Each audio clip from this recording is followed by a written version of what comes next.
surrender, they refuse to obey Allah subhanahu wa ta'ala. And because they've refused, Allah will carry on punishing them subhanahu wa ta'ala, and He will bring for them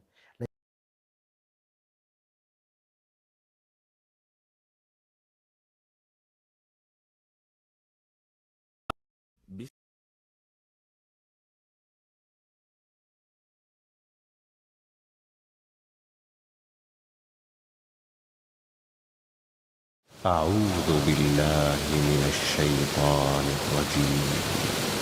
بسم الله الرحمن الرحيم. ما أنزلنا عليك القرآن لتشقى إلا تذكرة لمن يخشى تنزيلا ممن خلق الأرض والسماوات العلى الرحمن على العرش استوى له ما في السماوات وما في الأرض وما بينهما وما تحت الثرى وإن تجهر بالقول فإنه يعلم السر وأخفى الله لا إله إلا هو له الأسماء الحسنى. وهل أتاك حديث موسى إذ رأى نارا فقال لأهلهم كثوا إني آنست نارا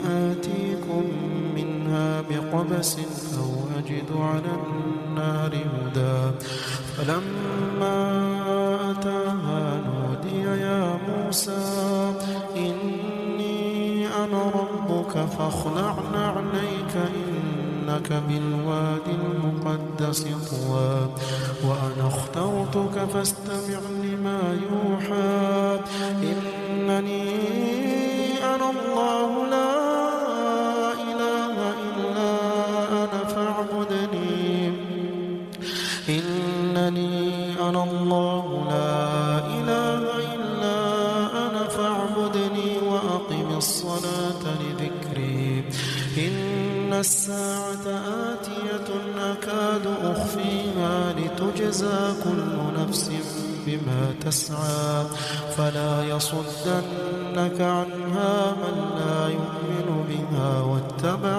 هواه فتردى. وما تلك بيمينك يا موسى قال هي عصاي أتوكأ عليها وأهش بها على غنمي ولي فيها مآرب أخرى قال ألقها يا موسى فألقاها فإذا هي حية تسعى قال خذها ولا تخف سنعيدها سيرتها الأولى واضمم يدك إلى جناحك تخرج بيضاء من غير سوء آية أخرى لنريك من آياتنا الكبرى اذهب إلى فرعون إنه طغى قال رب اشرح لي صدري ويسر لي أمري واحلل عقدة من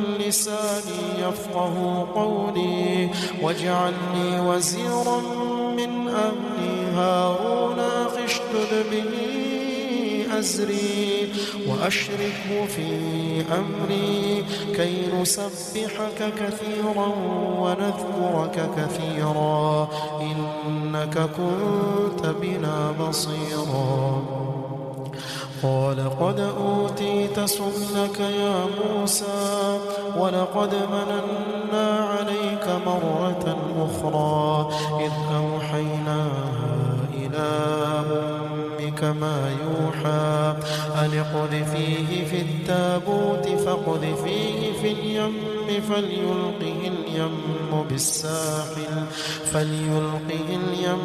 بالساحل يأخذه عدو لي وعدو له وألقيت عليك محبة مني ولتصنع على عيني إذ تمشي أختك فتقول هل أدلكم على من يكفله فرجعناك إلى أمك ربك كي تقر عينها ولا تحزن وقتلت نفسا فنجيناك من الغم وفتناك فتونا فلبثت سنين في أهل مدين ثم جئت على قدري يا موسى واصطنعتك لنفسي اذهب أنت وأخوك بآياتي ولا تنيا في ذكري اذهبا إلى فرعون إنه طغى فقولا له قولا لينا لعله يتذكر أو يخشى قالا ربنا إننا نخاف أن يفرط علينا أو أن يطغى قال لا تخافا إنني معكما أسمع وأرى فأتياه فقولا إنا رسولا ربك فأرسل معنا بني إسرائيل ولا تعذبهم قد جئناك بآية من ربك والسلام على من اتبع الهدى إنا قد أوحي إلينا أن العذاب على من كذب وتولى قال فمن ربكما يا موسى قال ربنا الذي أعطى كل شيء خلقه ثم هدى قال فما بال القرون الأولى قال علمها عند ربي في كتاب لا يضل ربي ولا ينسى الذي جعل لكم الأرض مهدا وسلك لكم فيها سبلا وأنزل من السماء ماء فأخرجنا به أزواجا من نبات شتى كلوا وارعوا أنعامكم إن في ذلك لآيات لأولي النهى منها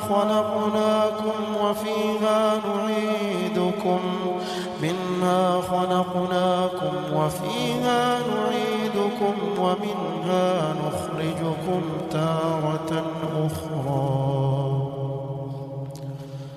ولقد أريناه آياتنا كلها فكذب وأبى قال أجئتنا لتخرجنا من أرضنا بسحرك يا موسى فلنأتينك بسحر مثله فاجعل بيننا وبينك موعدا لا نخلفه نحن ولا أنت مكانا سوى قال موعدكم يوم الزينة وأن يحشر الناس ضحى فتولى فرعون فجمع كيده ثم أتى قال لهم موسى ويلكم لا تفتروا على الله كذبا فيسحتكم بعذاب وقد خاب من افترى فتنازعوا أمرهم بينهم وأسروا النجوى قالوا إن هذان لساحران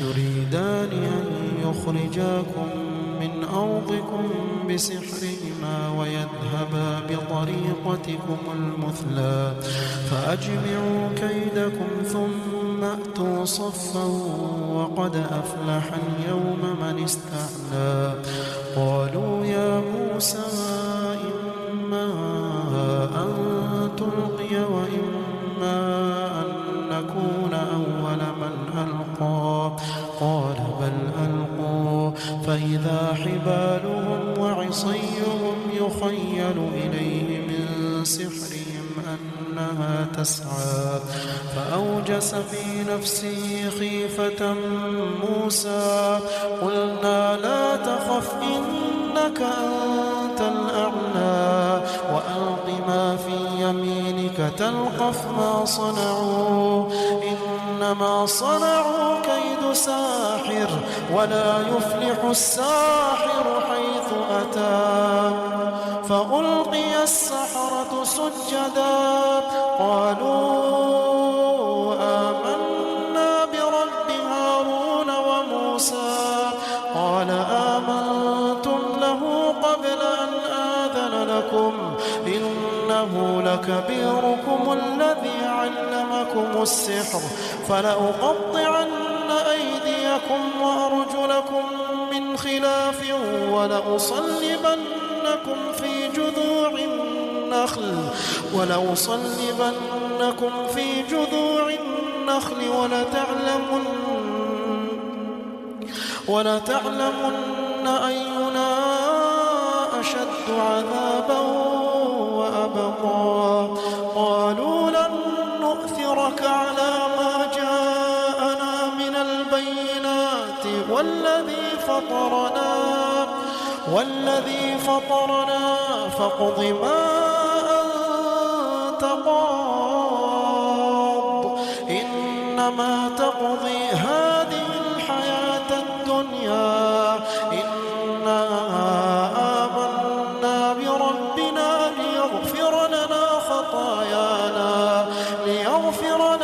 خطايانا وما أكرهتنا عليه من السحر والله خير وأبقى إنه من يأت ربه مجرما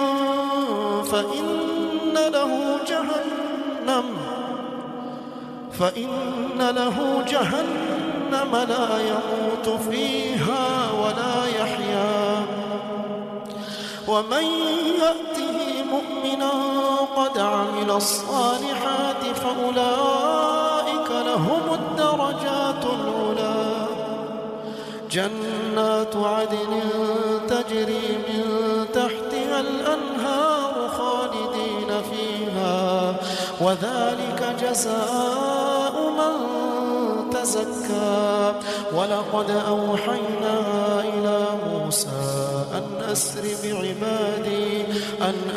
بعبادي فاضرب لهم طريقا في البحر يبسا لا تخاف دركا ولا تخشى فأتبعهم فرعون بجنوده فغشيهم من اليم ما غشيهم وأضل فرعون قومه وما هدى يا بني إسرائيل قد أنجيناكم من عدوكم وواعدناكم جانب الطور الأيمن ونزلنا عليكم المن والسلوى كلوا من طيبات ما رزقناكم ولا تطغوا فيه فيحل عليكم غضبي ومن يحلل عليه غضبي فقد هوى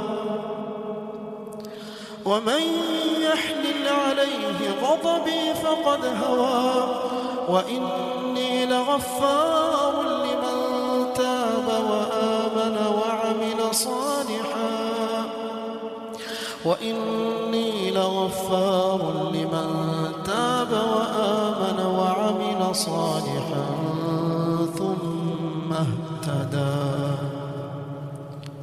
وما أعجلك عن قومك يا موسى قال هم أولئك على أثري وعجلت إليك رب لترضى قال فإنا قد فتنا قومك من بعدك وأضلهم السامري فرجع موسى إلى قومه غضبان أسفا قال يا قوم ألم يعدكم ربكم وعدا حسنا أفطال عليكم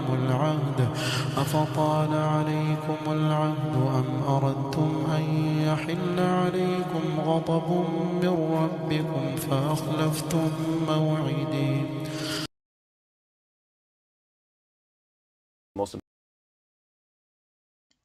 Assalamu alaikum everyone.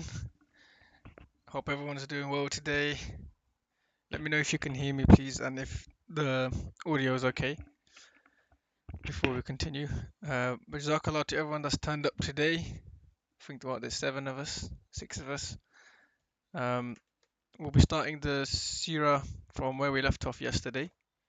Who can remember where we left off yesterday? I know it's the time mark on the video is correct, but what was we discussing, or he's discussing, just so we can remind ourselves what we sort of went through yesterday.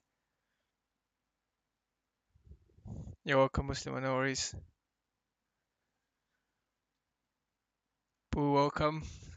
Glad to have you here. Does anyone remember what where we left off yesterday?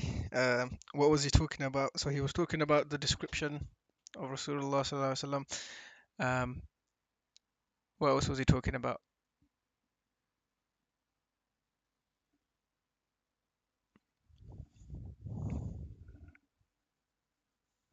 Trying to see how slow these comments are. There's a bit of lag between when you can hear me and when I get to read the comments. Last 30 minutes of yesterday to listen, Misty. No worries. Audio's good. Thank you, Darlene.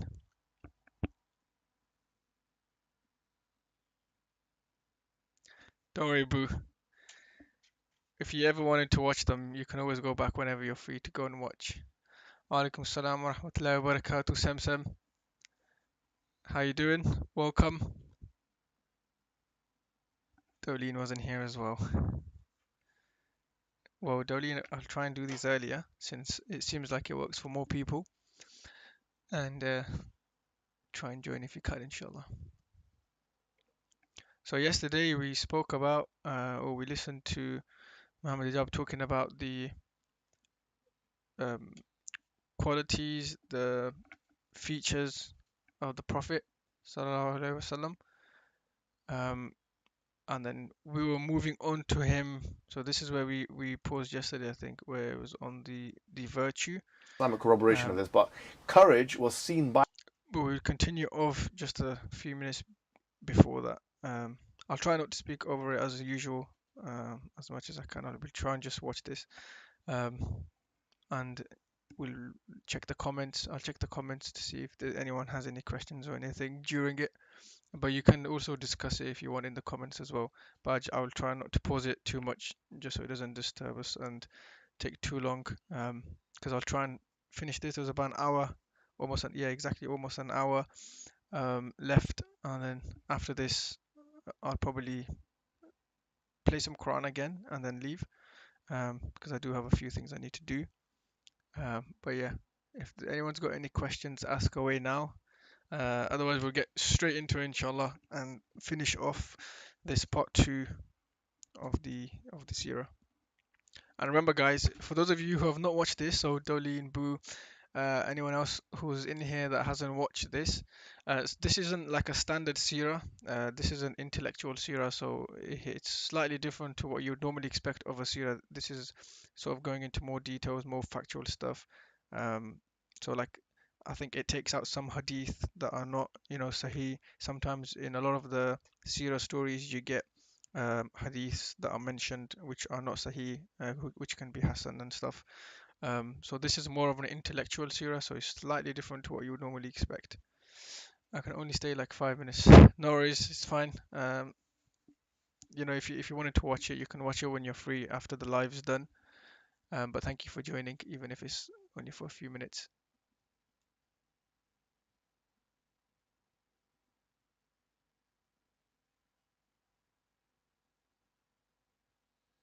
Yeah, Misty, you're right. It's very informative, this type of Seerah. But yeah, if no one else has got any questions, I'll crack on. The worst thing that's in a man is stinginess and cowardice. So in a way, there is some level of Islamic corroboration of this, but Is the courage volume of the was video seen okay, by guys? Aristotle to be the most important thing. But in addition to courage, So you're just talking about courage from Aristotle and what those qualities are. But was the volume of the video okay just before I continue, or shall I put it up?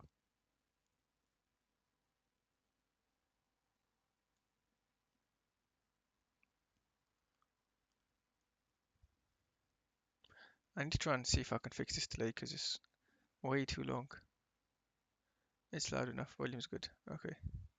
Thank you. temperance. Now, what is temperance? Temperance is the idea of self-control among the the desires. And there were two desires in particular that he referred to, and many others after him referred to as the irascible, and referred to as the irascible desires, which is basically your anger.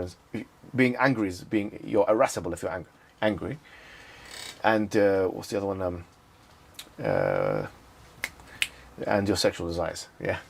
Which there's a technical term for it, which I forget now. What? No. It'll come to me. It'll come to you. Chastity. No. It's called the. It's another term for it. I'll come to it. Yeah. It's going to come in the next slide, in fact. But temperance is where you're able to control those two desires. Let me show you the next slide. Libido. No. It's let me see. No, it's not the next slide. It's okay. We'll come to it. Don't worry. But basically, your two sexual desires, and all other desires like anger, sexual desires, temperance is your ability to control those two. And we'll come to how the Prophet ﷺ did that. In fact, we can mention it now because it's quite easy to mention. I'll mention 3 examples. Okay. One example is that Aisha radiallahu anha, she said that the Prophet ﷺ is in Bukhari. So I should mention this hadith is in Bukhari. And she said that the Prophet ﷺ used to kiss his wives in Ramadan. Now obviously, why she's mentioning that is because there's different rulings for different people with that regard. Like a platonic kiss, not a romantic or a sexual kiss. It's just a platonic kiss. She said that he used to kiss his wives in Ramadan, and that he's amlakakum li irbihi. He is the most in control of his sexual desires. In other words, it wouldn't faze him. He wouldn't feel like he needs to do anything. He was amlakakum li irbihi. And this is interesting that Aisha is the one who said this, because of what kind of attacks that we have of the Prophet ﷺ vis-a-vis Aisha, as if he was, he was lusting over her and all these kind of things that they're trying to say. But if that's the case, why is she the one that's testifying that he's amlakakum li irbi? And she's speaking with confidence. He's the best of you, and she's referring to all of the men to his sexual desires. She knows that there's no higher that he can be than that. And on that point, by the way, this might sound a bit unusual. I came across a hadith, and I need to check the takhrij of it.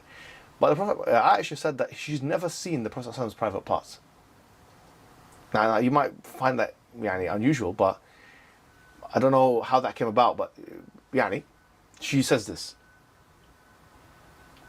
So it shows you the sensibility and the privacy, and the potentially shows the shyness that she had towards him. Says a hadith.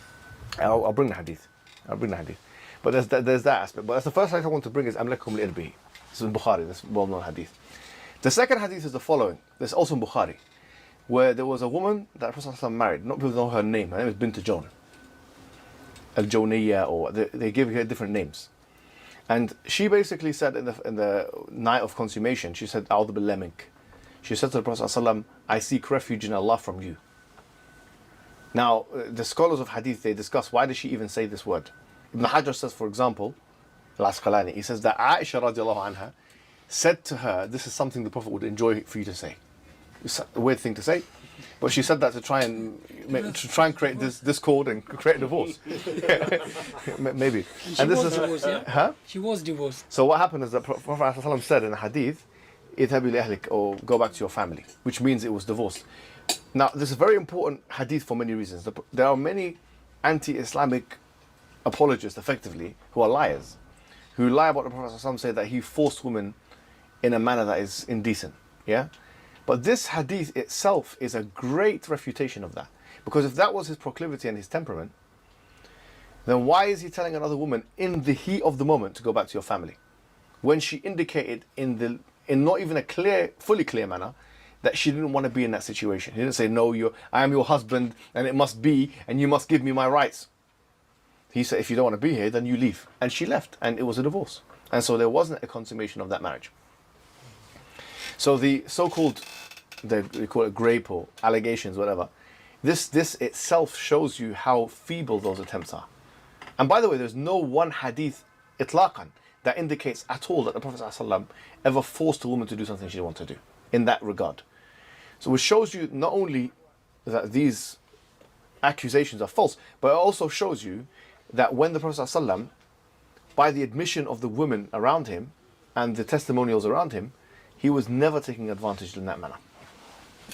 and that he was in control of himself and he was temperate in that way. Another thing is to see his behavior before he married Khadija. By all accounts, as we'll find, he was not known in the community for going with women.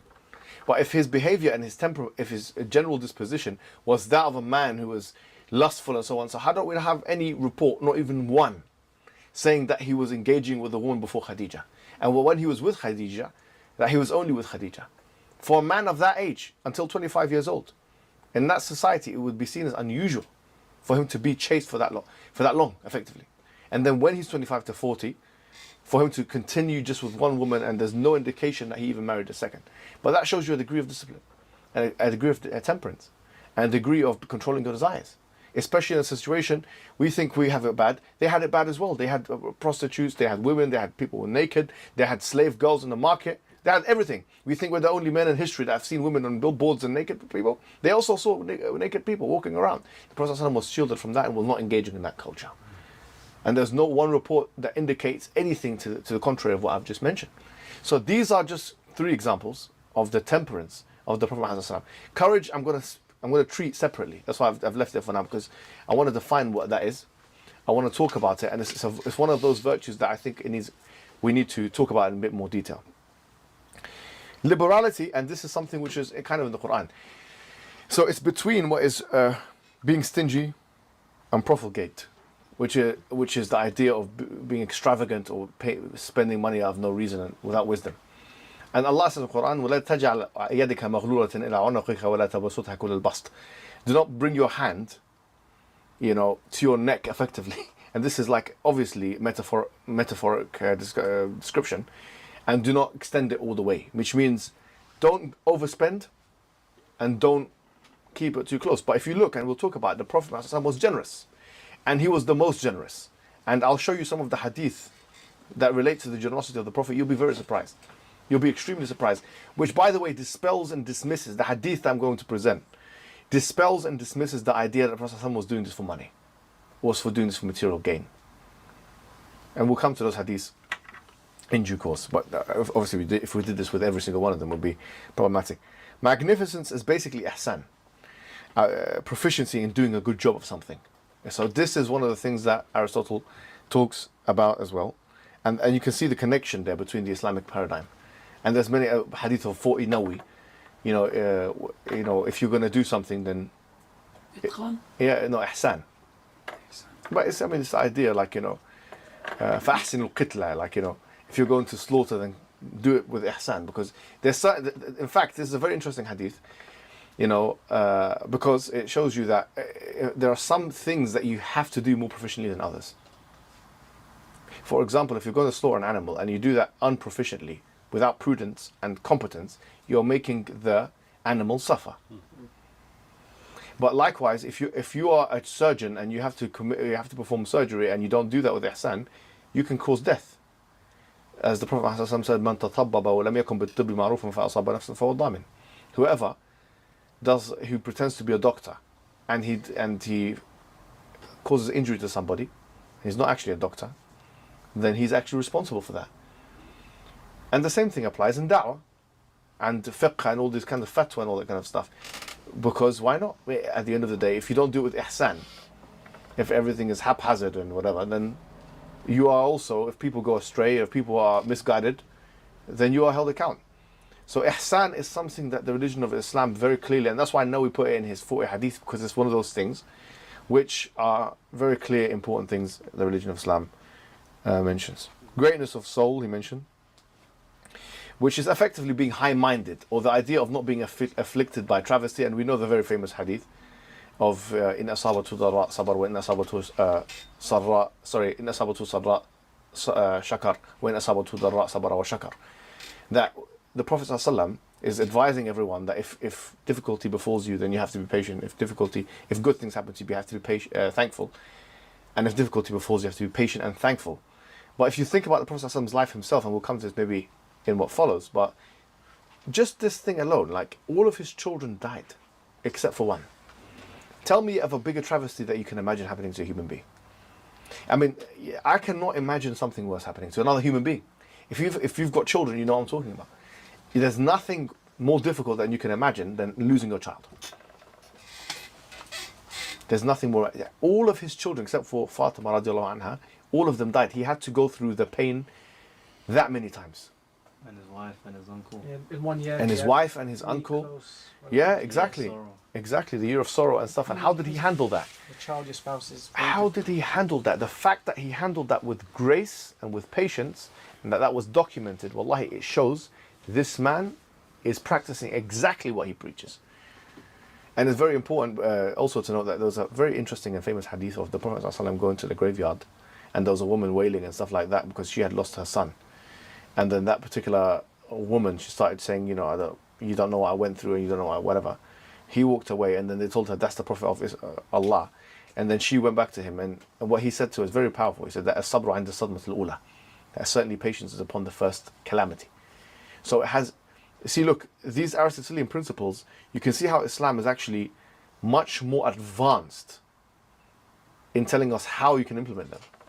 Al-ihsan is telling us where and when to implement ihsan, more importantly. When it comes to high-mindedness or so-called magnificence, Islam is telling us actually how can you implement patience and high-mindedness at the highest level when you first get struck with the calamity. That's where the most pain is. That is when you're going to be, that is when the test really is. And the Prophet ﷺ, he went through all of those tests and he passed all of those tests in front of the people.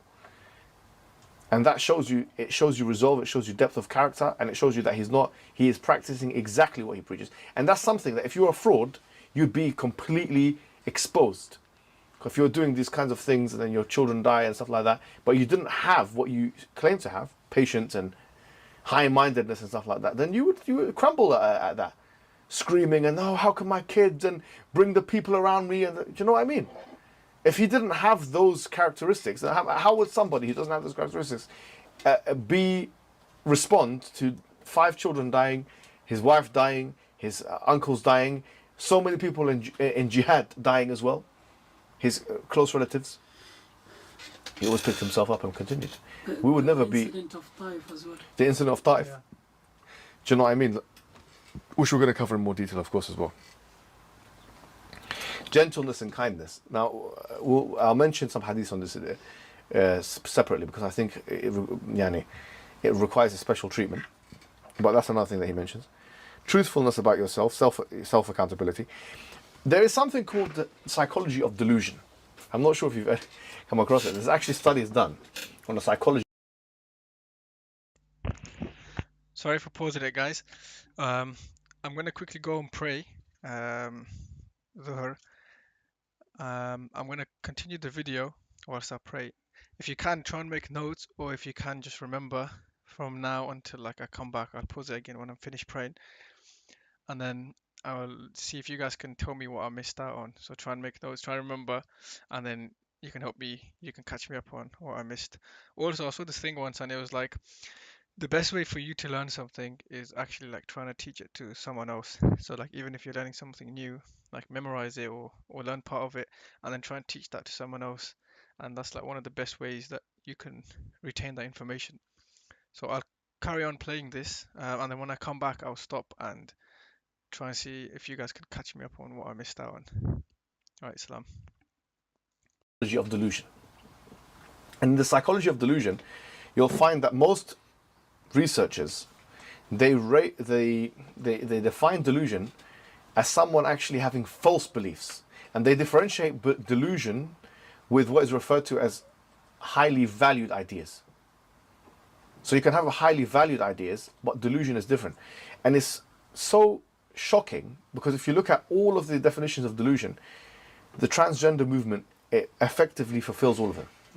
Because if you think about it, look, one of the main delusions is, for example, schizophrenia.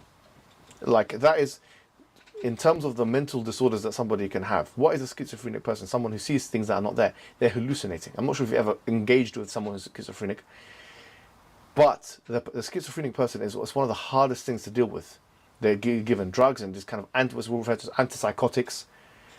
Because when you're in a psychotic state, you're seeing things that are not there. And this doesn't... there are some things called episodes. But one thing which characterizes schizophrenic episodes, or what is bipolar episodes, manic episodes, with a psychotic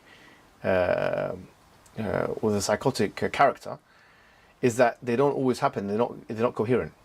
So, for example, if you know, because someone will say he's majnoon, as we'll come to this, right? Because what is delusion? When you're insane, when you're majnoon, if you're majnoon, that is effectively you're psychotic. What is the definition of psychosis according to the DSM register? The DSM being the main thing that the psychologists use. As the definition of psychosis is this is the standard definition. Someone who's lost touch with reality. That's the definition. Okay, so let's propose that somebody has schizophrenic episodes or let's say, for example, bipolar episodes or whatever it may be, and they have these manic episodes and they become psychotic. Okay, so I'm writing down whatever they see when they're psychotic. The schizophrenic person or the bipolar person or whatever it may be. Is it consistent? It's not usually consistent, let alone coherent. So, for example, like if you take a hallucinogen, right? If I got some mushrooms and I give it to you guys, right? And I think for the dawah we have to do this experiment. I mean, there's only one way you can find out, you know. I mean, me telling you is not the same as you trying it, is it? So if I give like everyone here like a magic mushroom or something like that, right? Or what's it called? LEDs, right? Or LSD. LSD. There's something completely different. Have you tried that? Yeah? Sorry, LSDs. Yeah. See, I'm very innocent. I don't know anything about this. But I suffered hallucination one time. I'll tell you that story off camera. But the point is that when that happens, okay, you're not in control of what's going on here.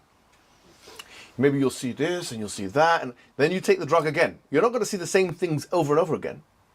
And it's not going to tell a story. In other words, the first thing you saw, the second thing you saw, the third thing you saw. Like, put it this way, let's say you have a dream. Today you have a dream, right?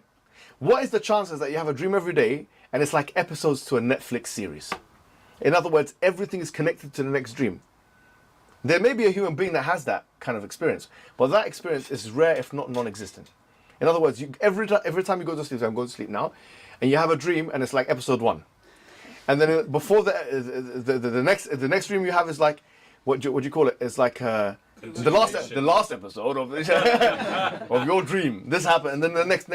What I'm saying is that if you're deluded, there's two claims that you have to make when you say the Prophet is deluded or majnoon. Now, his delusion has to be consistent, like his hallucinations have to be consistent and tell a story. But we don't know that of mental health disorders like that. We don't know that if you take hallucinogens like that. We don't know that of dreams. So they would have to be imposing a kind of delusion which is extremely rare, if not impossible. We haven't even seen in the human condition. Do you see what I'm trying to say? But when you look at the psychology of delusion, delusion is basically when the thing that you say happened can be falsified, which is why they differentiate it. By the way, but there's a differentiation between delusion and highly valued ideas, because highly valued ideas are like religious ideas. There's no way of disproving heaven and hell. I mean, obviously, famously, Richard Dawkins wrote the God Delusion, he wrote it. But you can't call that a delusion psychologically because I have to call that highly valued ideas. These are highly valued ideas. Even according to psychological literature. They're not delusions because they don't, if they were all religious people would have to be in the mental hospital. 80% of the world population should be in a mental hospital. They should all take antipsychotics. And Richard Dawkins and his atheist friends, 2% of the population of strident atheists, according to Linda Woodhead, would be the only ones not taking In fact, everyone should take antipsychotics. Majority of people should be taking antipsychotics, according to that. So we know how to differentiate between highly valued ideas and delusions. This is the point I'm making to you. And highly valued ideas are different to delusions because in the case of the latter, they can be falsified. So when a transgender says, I'm XY and he's XX, that can be falsified. On an empirical level, that's delusion now. You're the same as the psychotic. You're the same as the schizophrenic, because you are saying something which I can falsify. Do you see the point? I can falsify what you're saying. Whereas the religious person, he is believing in something referred to as a highly valued.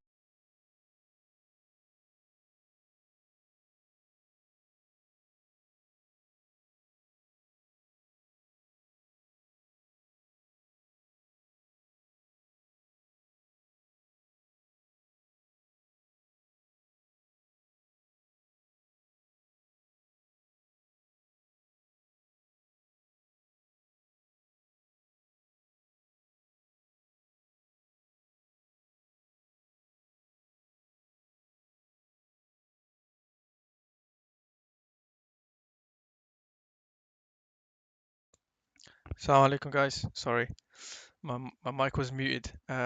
What was what did I miss out on? Also, Misty, wa alaikum salam. Take care. Good luck with your studies. Thank you for joining up until this part, and best of luck with your if you've got an exam or anything that's coming up. Take care, inshallah. Can you guys hear me?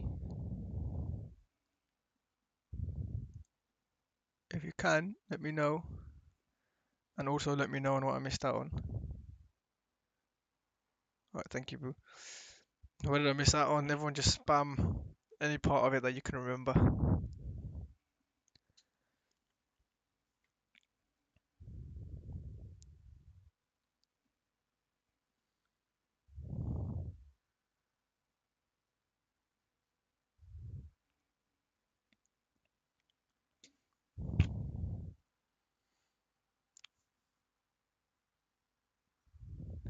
Anyone remember anything? Alright, there we go. Messages have come through now. So he was talking about how the Kuffar called Prophet deluded and crazy. Said it's impossible because the deluded person is always inconsistent and incoherent. Yep. Yeah, that's true. Alright, yeah, I've heard those points. So you're just going over that point. Okay, cool. Yeah, it makes sense because that's kind of where I left off.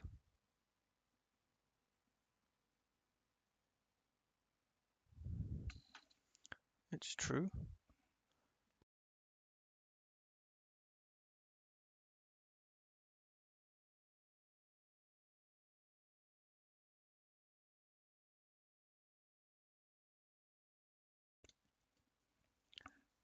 Dolin, wait, so does the word liberal come from liberty? Oh, sorry, did I read that wrong? Liberally. I'm not sure, to be honest, but it seems like they have the same like base word.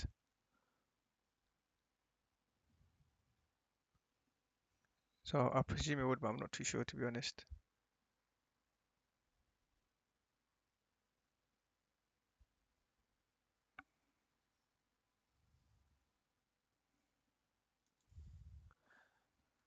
Not too sure.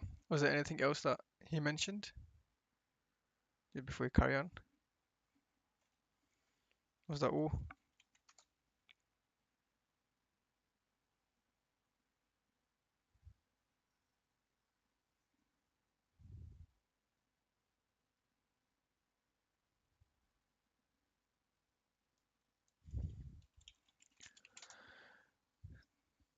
Delusion can be used further than a book, whatever he said. True. That's why I like this intellectual seerah.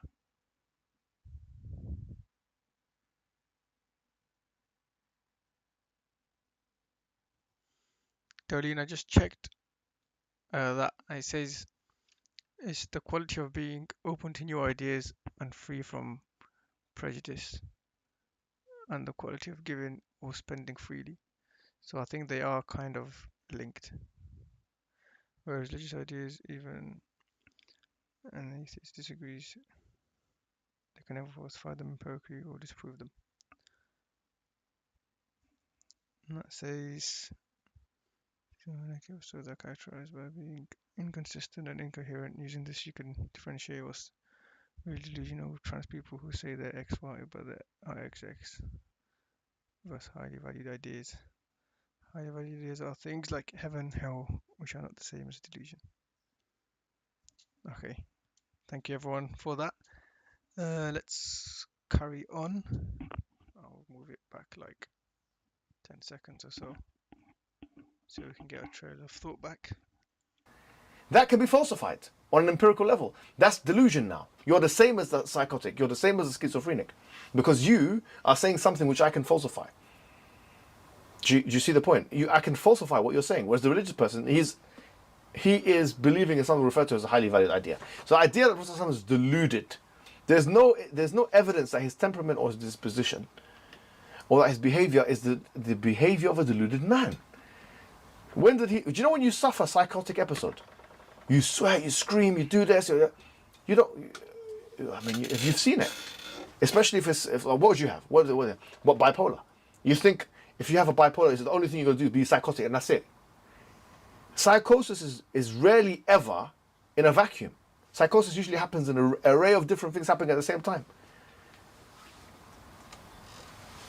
So they clearly don't know mental health.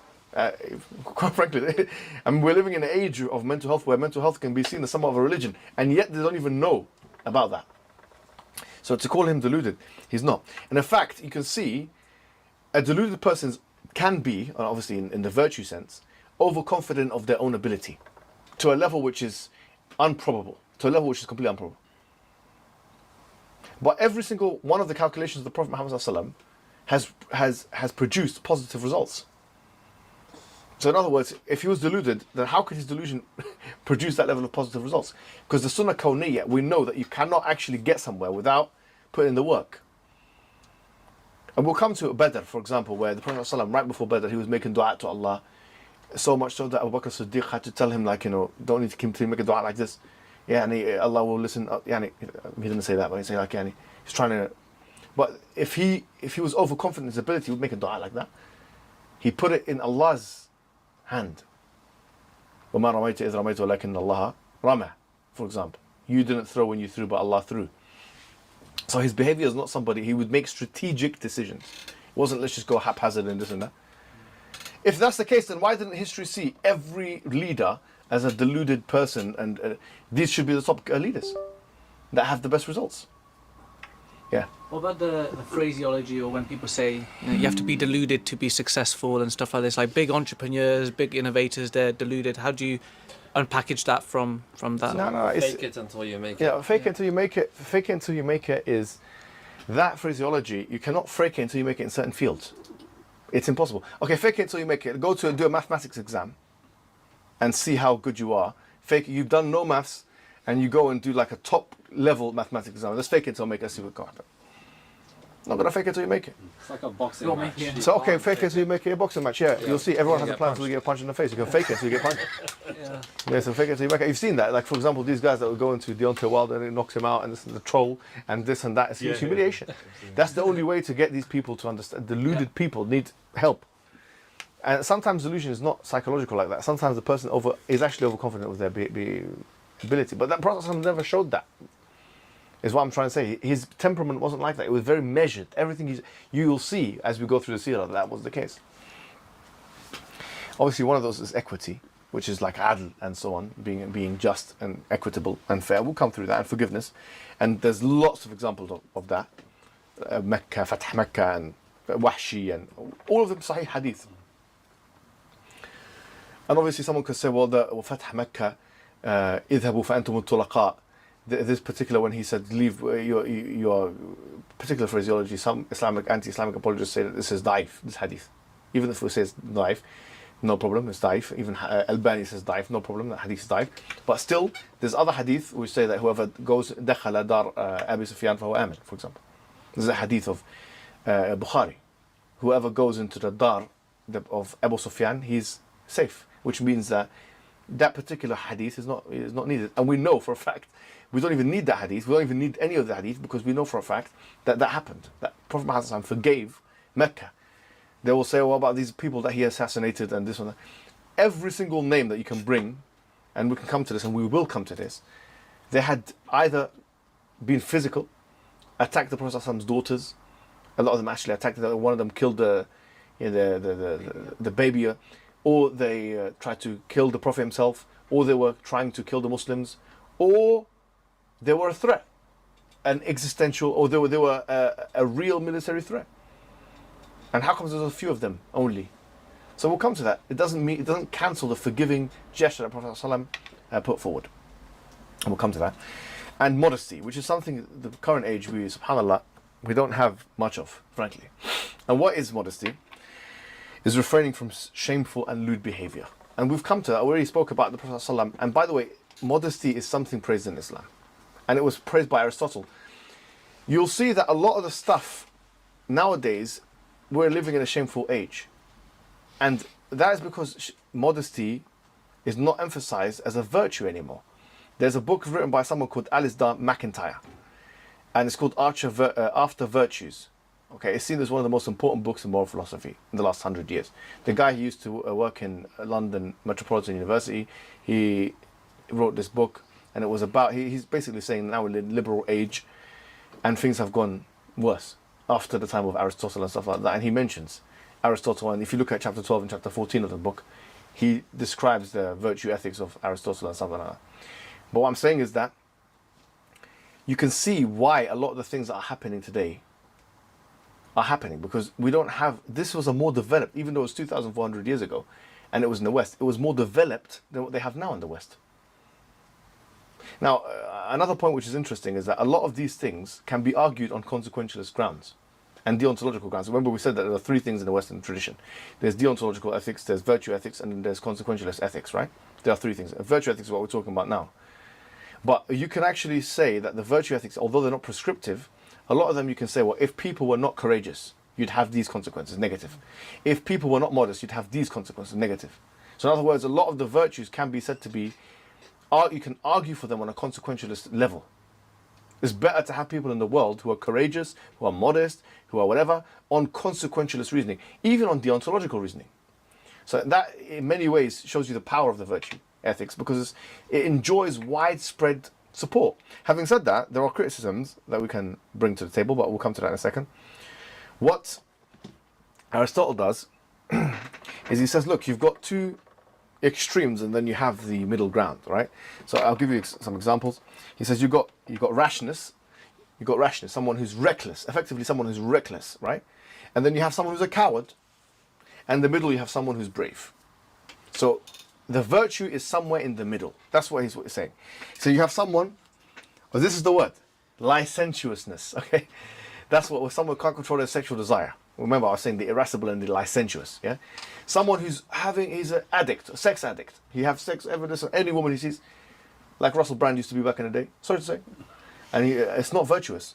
It's not virtuous. I mean, I'm not talking about allegations, but if you're going to have sex with 1,000 women, and then you come back and you talk about the consequences, frankly, I'm sorry to say, this is bad behavior. It's not virtuous.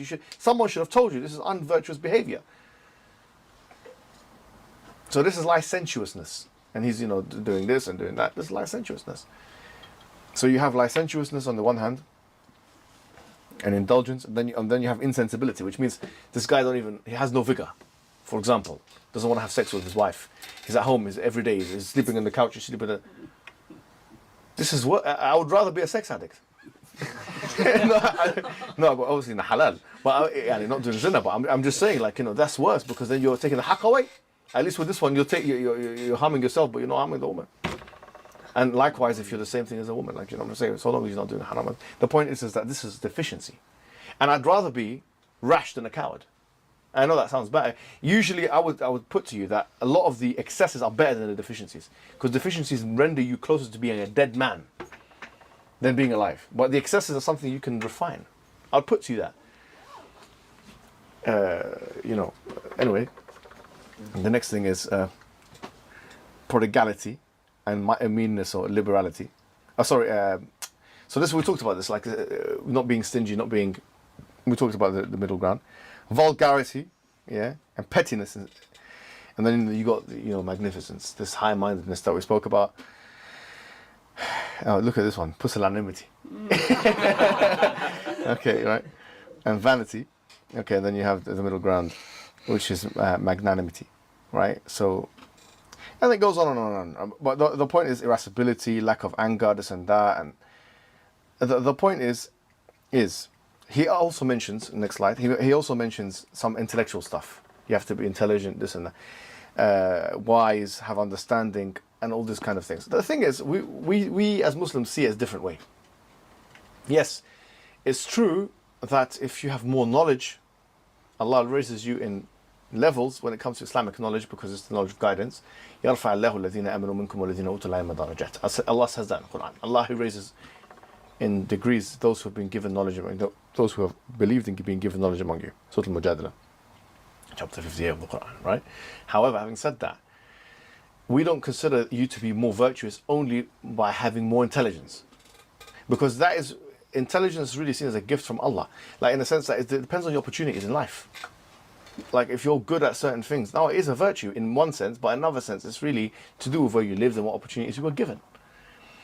Whereas a lot of the other things, it doesn't matter where you live, so long as you're interacting with humans, you have an equal opportunity with everyone else to try and be that thing.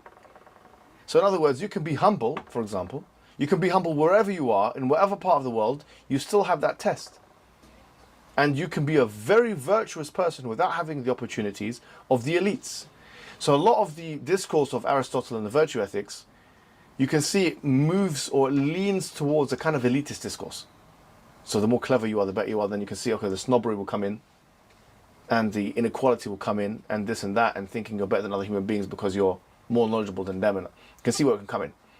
Having said that, this idea of eudaimonia coming from when you're virtuous, we would say no, it's not just when you're that. You have to have a meaning in life and a purpose.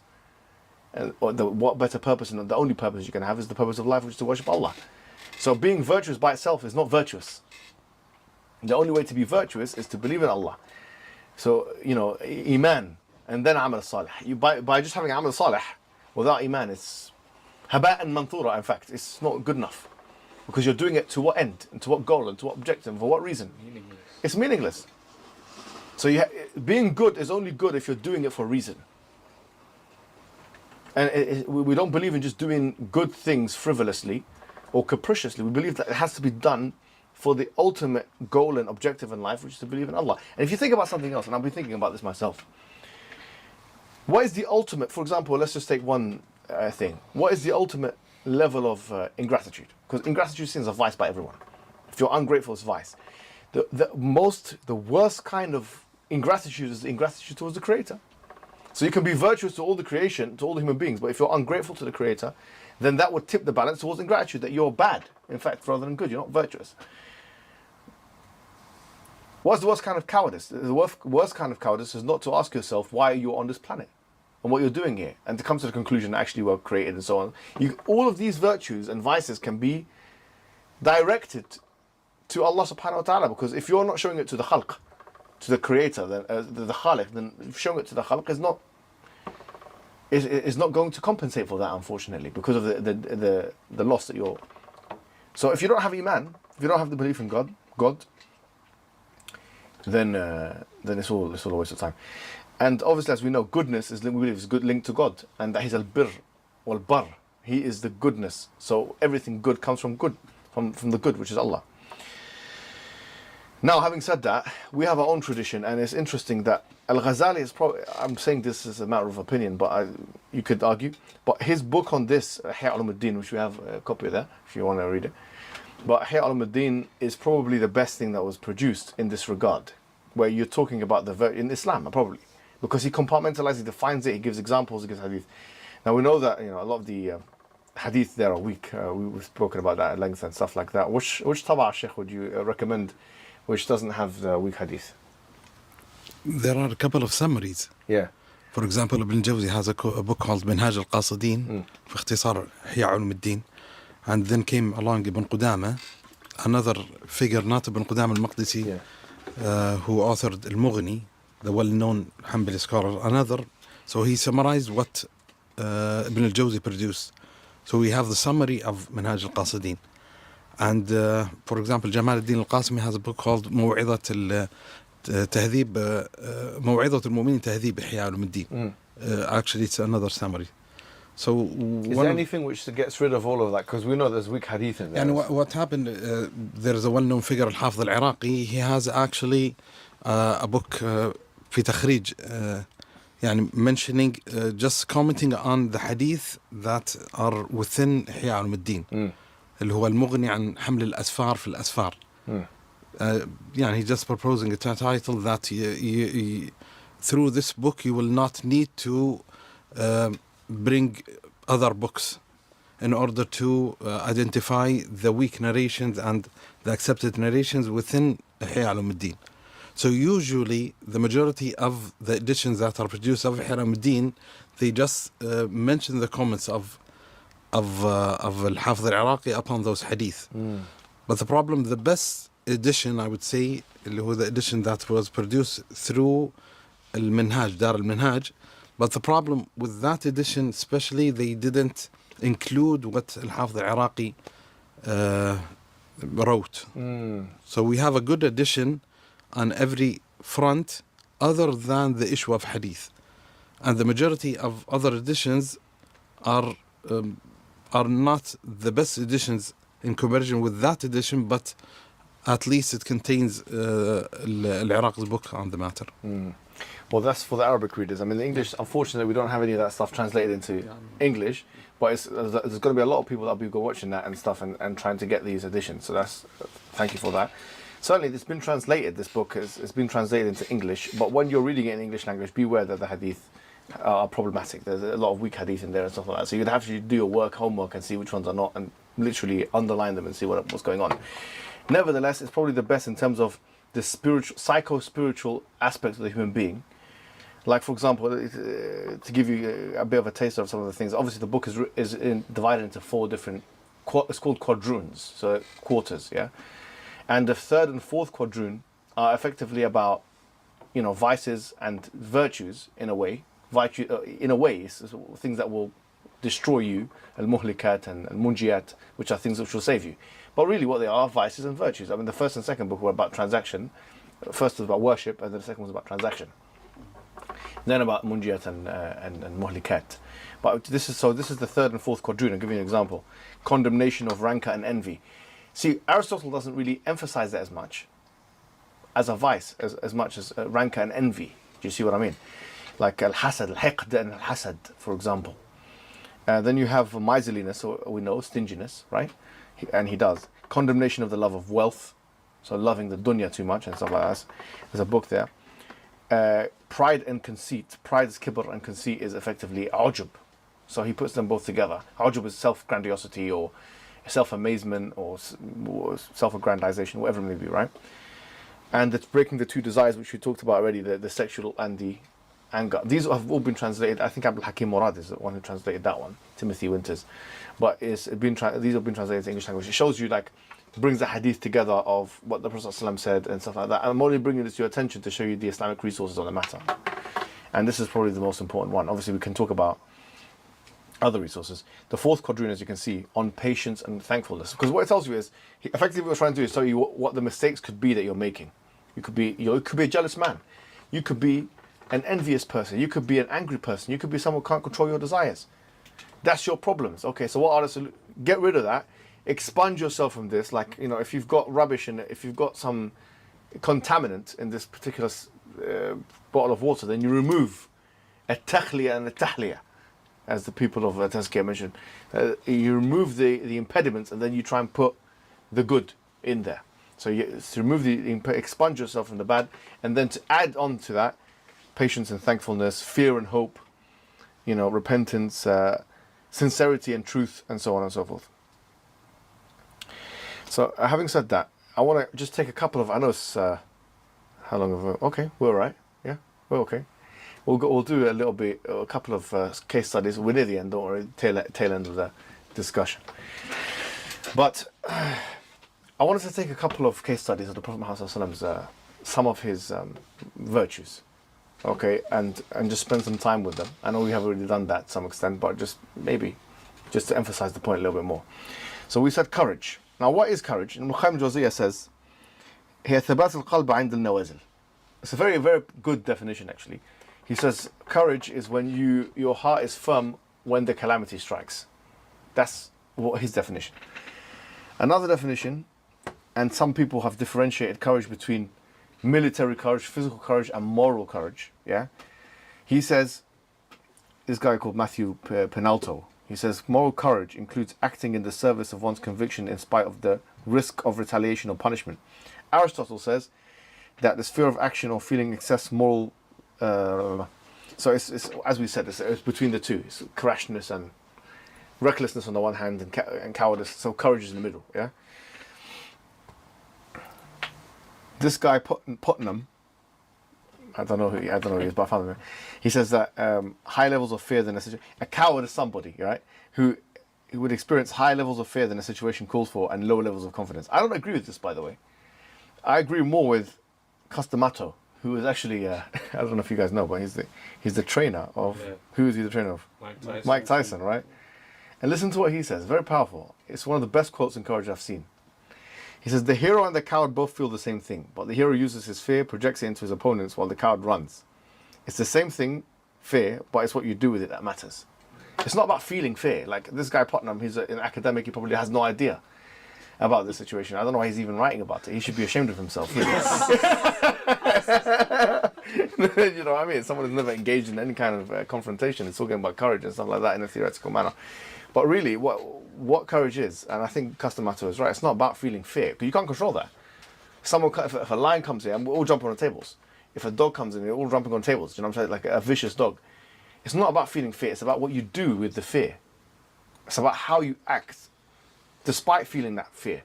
So a courageous person, he feels the fear, but he just like he was able to, for example, a person who's temperate is able to control his sexual desires, even when it's calling for you, or your anger. The courageous person is very similar to that person in so much as that they can control their fear. Effectively, courage is about controlling fear. That's all it is. It's not about eliminating it, it's about controlling it. Just like temperance is about controlling sexual desire. You can't eliminate it. It's about controlling it. It's about what you do despite feeling that emotion. And I'm only bringing this to attention because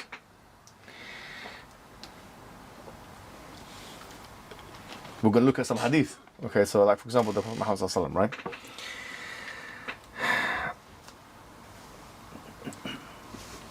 So this is Ali ibn Abi Talib. This is hadith in Bukhari. It says that إذا اشتد البأس, yeah, and then وَلَقَى الْقَوْمُ الْقَوْمِ, and then if the two parties meet in battlefield, yeah, and the situation gets heated in the battlefield, that the Prophet Muhammad sallallahu alaihi wasallam, he says ما يكون منا أحد أدنى من القوم منه, that there's nobody closer to the other side than the Prophet Muhammad sallallahu alaihi wasallam. That is, for me, that is crystal clear. If there's two groups fighting and he's putting himself at the front line, that's it. What can you say? There is no better test of courage. There is no better. No one can say that man is a coward. What are you talking about? So much so in the Battle of Hunayn, and this is another hadith that I've put there as well. In the Battle of Hunayn, okay,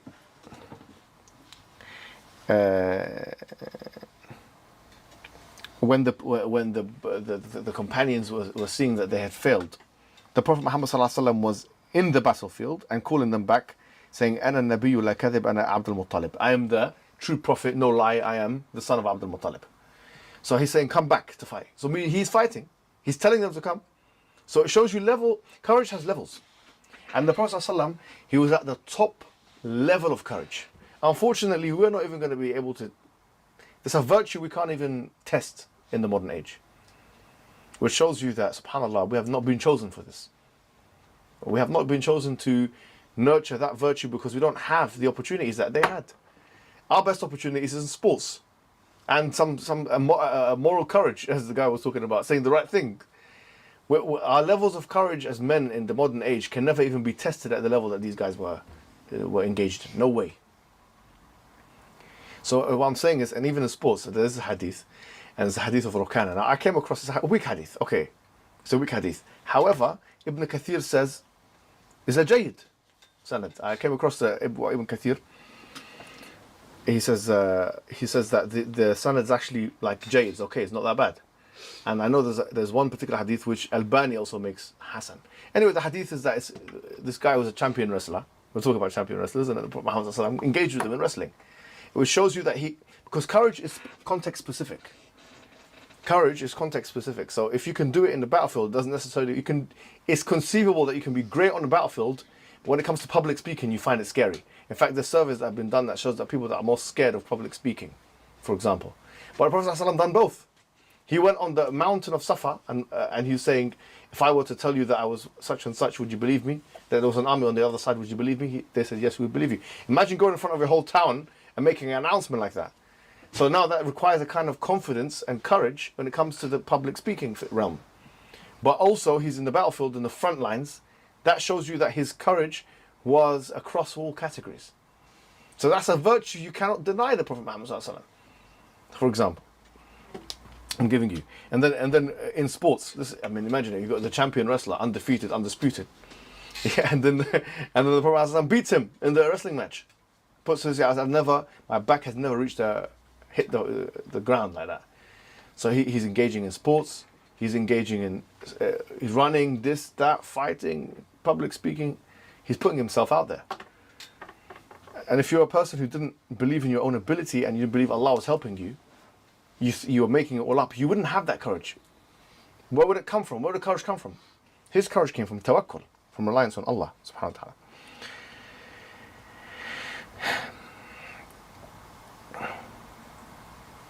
This is a very important, I was talking with the Shaykh about this hadith, I put it there as well. And it's a very powerful hadith about the sincerity of the Prophet Muhammad, because we also now have to ask the question, what about sincerity? Because sincerity is one of the virtues as well, right? As I mentioned, Ghazali has a book on sincerity and intention and so on.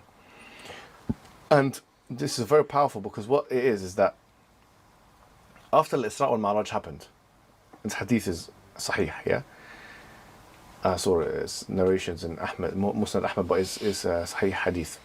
That after the Isra al-Ma'raj, how you guys know the night's journey and stuff like that, the Prophet ﷺ was hazinan, was actually very sad about the situation. And there was like, why are you so sad about the situation? It's because he knew that people would not believe it. Abu Jahl came and he knew. This is very interesting, because think about it, if you're a fraud, why would you want to say something which the people are not going to believe? You're trying to bring people to your religion. Why are you saying something which you know the people are going to believe? That shows you sincerity.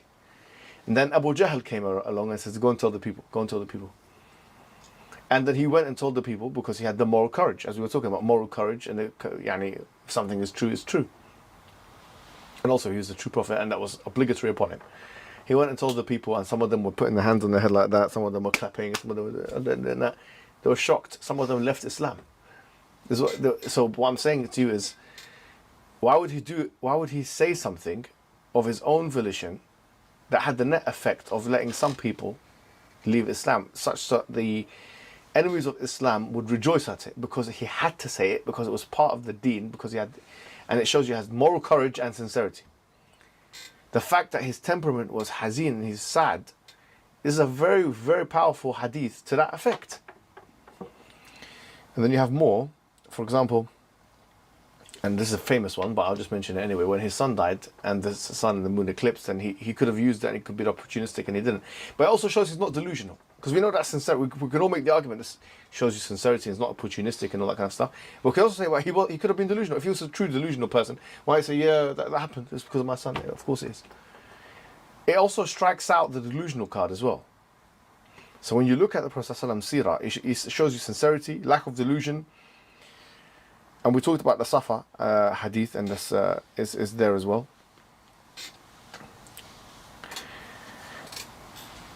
And so look, his khuluq, or his virtues, were being attested to by the closest people to him. So for example, Khadija radiallahu anha, she says, never will Allah disgrace you. You keep good relations with your kith and kin. Tell the truth, help the poor and the destitute. Serve your guests generously and assist the deserving calamity inflicted ones. He had the track record of this thing. He was known as a Sadiq al-Amin. He had the track record of being sincere in that way. And there's lots of hadith on modesty and humility, which we can cover. But because I'm cognizant of the time, I will cover some of the hadith anyway.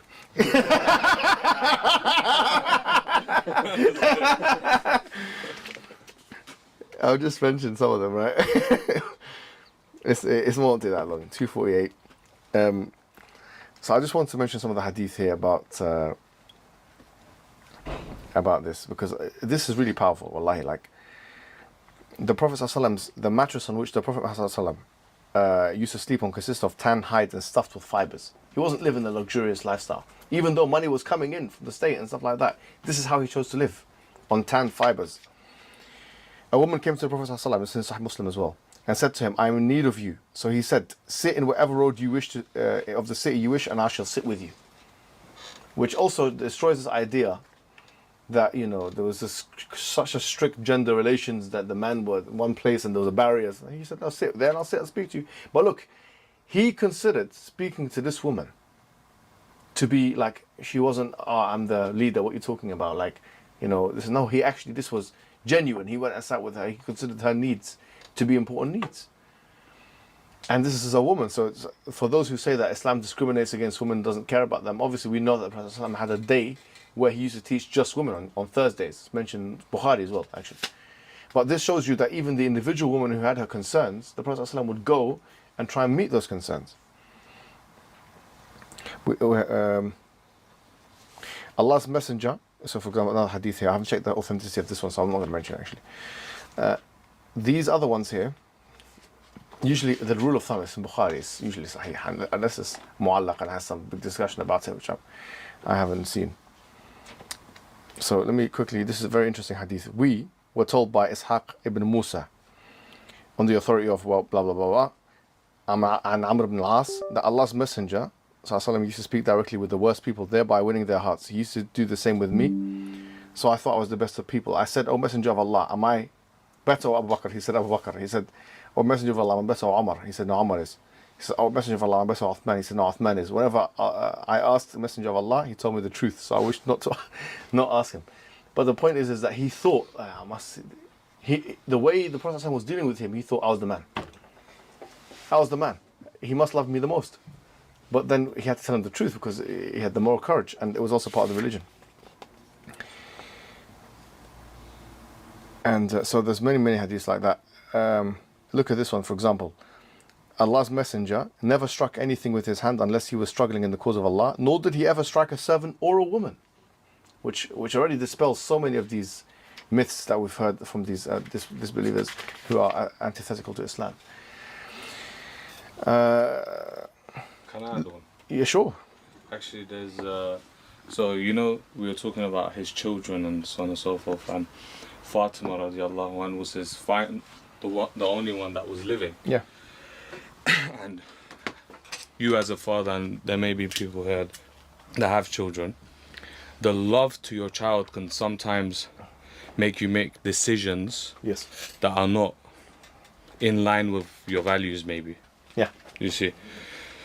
So there was a time where Fatima radiallahu anha was working so hard to the extent where her hands were getting like cracked and all that kind of stuff, and she asked for one of the slaves so that they can help her. And what did he reply? He said, "Don't you see the people?" I forgot exactly what it was, but he told us to do tasbih 33, subhanallah, 33, Allahu Akbar, and so why didn't he make it easier for them? and he rejected the request. And what happened? So if you think of this guy who was a liar or a scammer, would he lie and put his daughter in a very difficult situation? Exactly. Do you see? Was that Fatima or Aisha? Or was there Fatima, Was there another one with Aisha, his wife, when she asked for, I don't know, extra slave or something like that? No, that was Fatima, yeah. Was Aisha? Okay. Yeah, but that's absolutely a good point. I mean, I wanted to mention... Father. Fatima radiallahu anha, whenever she entered to the room, the Prophet ﷺ would stand up, kiss her, and sit out in his place. So that's a respect for women and children. And the fact that he rejects it after being, such a loving father shows how much he was dedicated to this path himself. And all his family and friends were suffering as a result. Beautiful. I think I want to mention a couple more things here as well, because sometimes when we think of the Prophet ﷺ, we think of him in a very unrelatable manner. Like we've tried to create some level of relatableness in mentioning, for example, that his children died. They had this grief in his life. He had the difficulty in his life, and he was courageous, and he had impeccable moral virtue. وَإِنَّكَ لَعَلَى خُلُقٍ عَظِيمٍ, as Allah says in the Quran about him, that you have impeccable virtue. But we don't see him as a person who smiles and is laughing and happy and these kind of things. And if you look, the Prophet Muhammad ﷺ, for example, he was referred to as someone who smiles. Like, I'll give you some hadith on this because I think it's very important as well, right? He was a person that is joyful. He had a positive demeanor. Do you know what I mean? It wasn't negative or morose. And this is very important because nowadays we're living in an age. It's called Bashash al-Wajh. Yeah, so like for example, I'll mention you here, like Allah's Messenger sallallahu would not speak. So this is about the speaking. That's about the kalam. Sorry, but I can mention that as well. He would not speak on the way you do. Rather, he would pause periodically, and so he was very stoic, and he would only speak when necessary. Right? And this in Bukhari. He would not. This is Aisha mentioning. He wouldn't speak the way you do. So notice the trend of Aisha. She'd always compare. Like, you guys, you're not control of yourself like he was. He wouldn't speak like you guys do. You're always speaking for no reason. But he would just speak, when it was required, for example. And he sat there and he's paused periodically, and he wasn't. He had Jawama al-Kalim, as we know. He had the kind of comprehensive speech. Look at this one. There was a slenderness in the legs of the Prophet ﷺ, and his laugh always took the form of a joyful smile. So when I looked at him, I said, his eyes are blackened with kohl, though he is not black-eyed. Yeah, look at this one, for example. The laughter of the Prophet ﷺ was nothing but a joyful smile. There's a lot of these hadiths talking about him smiling. He was a positive. He had this kind of positive behavior. And this one is there. It's in Bukhari. This one I should mention. Allah's Messenger ﷺ did not shun me from the time I embraced Islam. And this is Abdullah. Who is this? Jarir ibn Abdullah. Abdullah? Jarir ibn Abdullah. Sorry, Abdullah. Yeah. Jarir ibn Abdullah. Right? He said that Allah's Messenger did not shun me from the time when I embraced Islam, and he never saw me without laughing. So he was laughing. But obviously the laugh wasn't like like our laugh. Unfortunately, where it's too loud and stuff like that. He wasn't interested in that. There's only a few hadiths where you see him as like, you can see his moled teeth and these kind of things. He was more smiling, periodically and stuff like that. Which shows you he's a very positive character. He was in control of himself. He was positive. He was helpful. He was kind. I want to mention a few more hadiths. I know it's, I don't know how many we've been talking for them. 2 hours. No problem. So I'll just mention some other hadiths. Look at this, about the generosity of the Prophet Muhammad sallallahu alaihi wasallam. So the Prophet Muhammad sallallahu alaihi wasallam, there was a time when, this is in Bukhari, Muslim, that there was a herd of sheep that filled the whole valley. And there was a Bedouin there that aspired for the sheep in the valley. So he asked the Prophet sallallahu alaihi wasallam, and he gave him all the sheep. He just gave them the sheep. Akhi, like if you're really on this whole material stuff, you're not going to give everyone, like, you've got all these sheep that fill the giant valley. He said, give it to the man. The man was so impressed by that, he returned to his people and he said, "Oh people, embrace Islam by Allah gives in charity as he does not fear poverty." He doesn't care. He was shocked at the generosity. This guy became Muslim just based on the generosity of the Prophet Muhammad sallallahu alaihi wasallam. The Prophet sallallahu alaihi wasallam used to give wealth to new Muslims in order to reconcile their hearts. So that's one thing. And listen, this is a hadith of the Prophet sallallahu alaihi wasallam. Do you know, for example, Al-Abbas, he gave him a lot of money in the Ghazwa. And he said, do you fear that I have become stingy? By Allah, if you share camels, were as many as trees in Tihama, yeah, I would distribute it among you. You would neither find me stingy, nor a coward, nor a liar. Because these three things are connected, by the way. And you'll find that people who are cowardly are usually stingy as well. That's usually a connection, because you fear something. Akhi. One guy fears he gets pain, and the other guy fears poverty. You'll find that the bravest people you've ever met are also the most generous. That's usually a rule of thumb. And they speak the truth because they don't fear anybody. They just speak it, no problem. Unless it's a strategy of war or something like that. Right? Now this is a very powerful one, right? An incident that indicates his generosity is the hadith of Anas ibn Malik. Money was brought to the Prophet ﷺ from Bahrain, and he ordered that it be dispersed in the mosque. Although it was the largest amount of money that the Prophet ﷺ has ever received, he went out for prayer and did not even turn to it.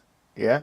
After finishing the prayer, he sat by the money and gave some to every person he saw. He did not get up until the last coin had been distributed. Bukhari hadith. If this guy, subhanAllah, if this man, sallallahu alaihi wasallam, was trying to get money, then why didn't you take it? It's right in front of him. He was distributing it and sleeping on the palm fibers. Humble lifestyle. Money was coming in, but he was distributing it to people. He was using it for the state and all this kind of stuff.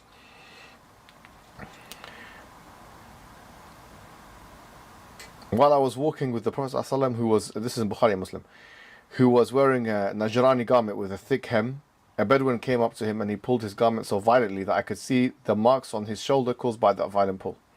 And obviously he had the seal of the Prophet something we didn't mention in the physical description. He had the seal of the Prophet. He has a seal between his two shoulder caps, which is some coloration, some colors. It's like a dove. It's like a mark, yeah, but it's like the egg of a dove, for example. Then the Bedouin said, "Order for me the fortune of Allah, the Almighty, which you have." The Prophet ﷺ turned to him and smiled and ordered some wealth be given to him. Doesn't faze him at all. Smart, take the money, no problem. And this is just one thing. We could talk about the kindness of the Prophet Muhammad ﷺ. Yeah, we have all day. I'm only joking, I'm only kidding. I know you guys are. But look, for example, the Prophet Muhammad ﷺ, I mean, think about it, right? He was kind and gentle to the animals, to the human beings. For example, there is a hadith that says, "Fear Allah in the treatment of animals," in Abu Dawood. "Verily, there is a heavenly reward for every act kindness done to a living animal," Allah Prophet ﷺ says. And there's so many things like that which we can point to.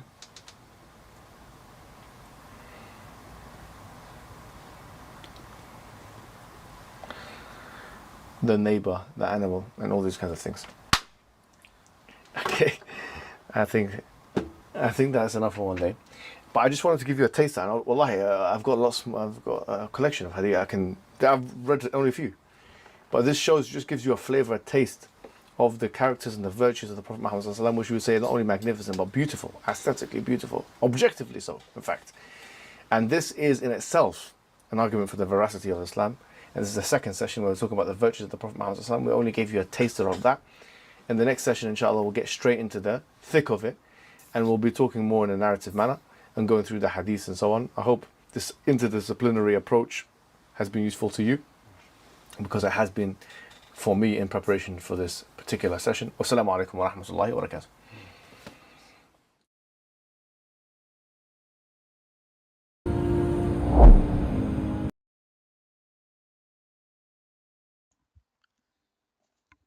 Guys, do you want to carry on? Should we watch some part of this one as well, or should we call it a day?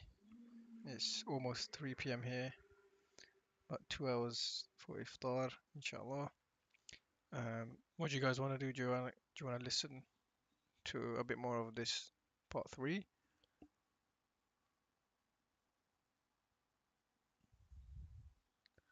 Or should we call it a night, an evening, call it a day, and listen to something else, maybe some Quran, or if anyone needs to go, then we can also, okay, that says listen. Yeah, we can watch a bit more then. Just because it's part 3 and I think there's 29 parts, and it's day 4, so we can listen a bit more. Okay, let's go.